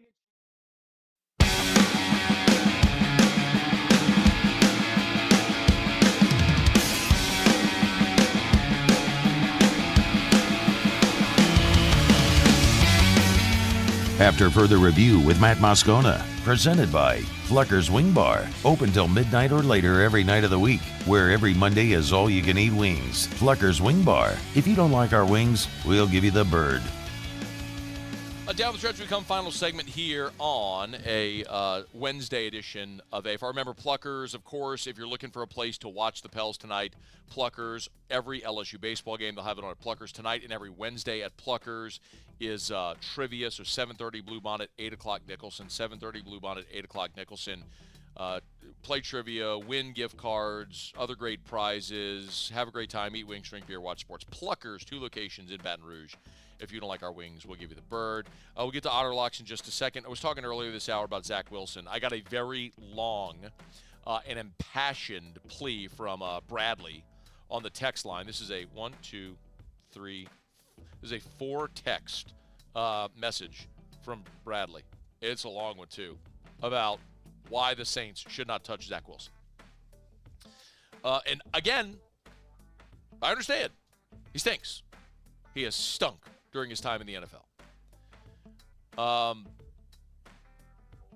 And the team that drafted him number 2 overall are trying to cast him aside. I get it. I also saw the Cleveland Browns say a lot of the same things about Baker Mayfield. Now, locker room guy, issues with Odell, and they took him number 1 overall. And he actually got him to the playoffs one year. Won a playoff game. And they cast him aside.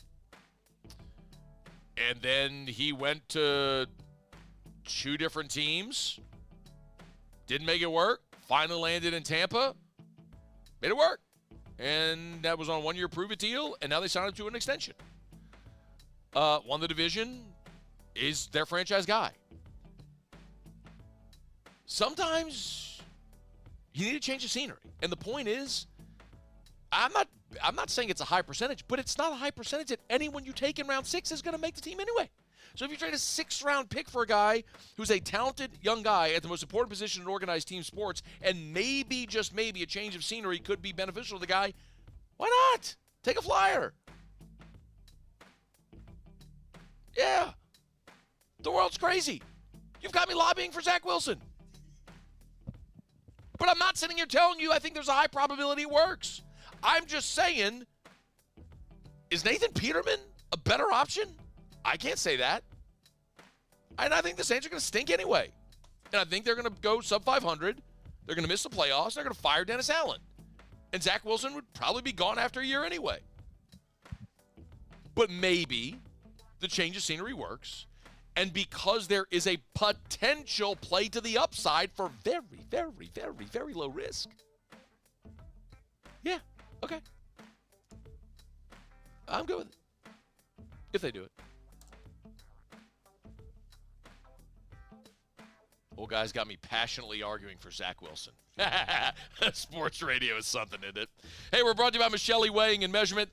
Michelli.com, with locations all over the U.S. Sea to shining sea. As a matter of fact, I'm going to see my buddy Sean McMullen here, former LSU baseball player. His dad, Joel, is the president and CEO of Michelli Weighing and Measurement.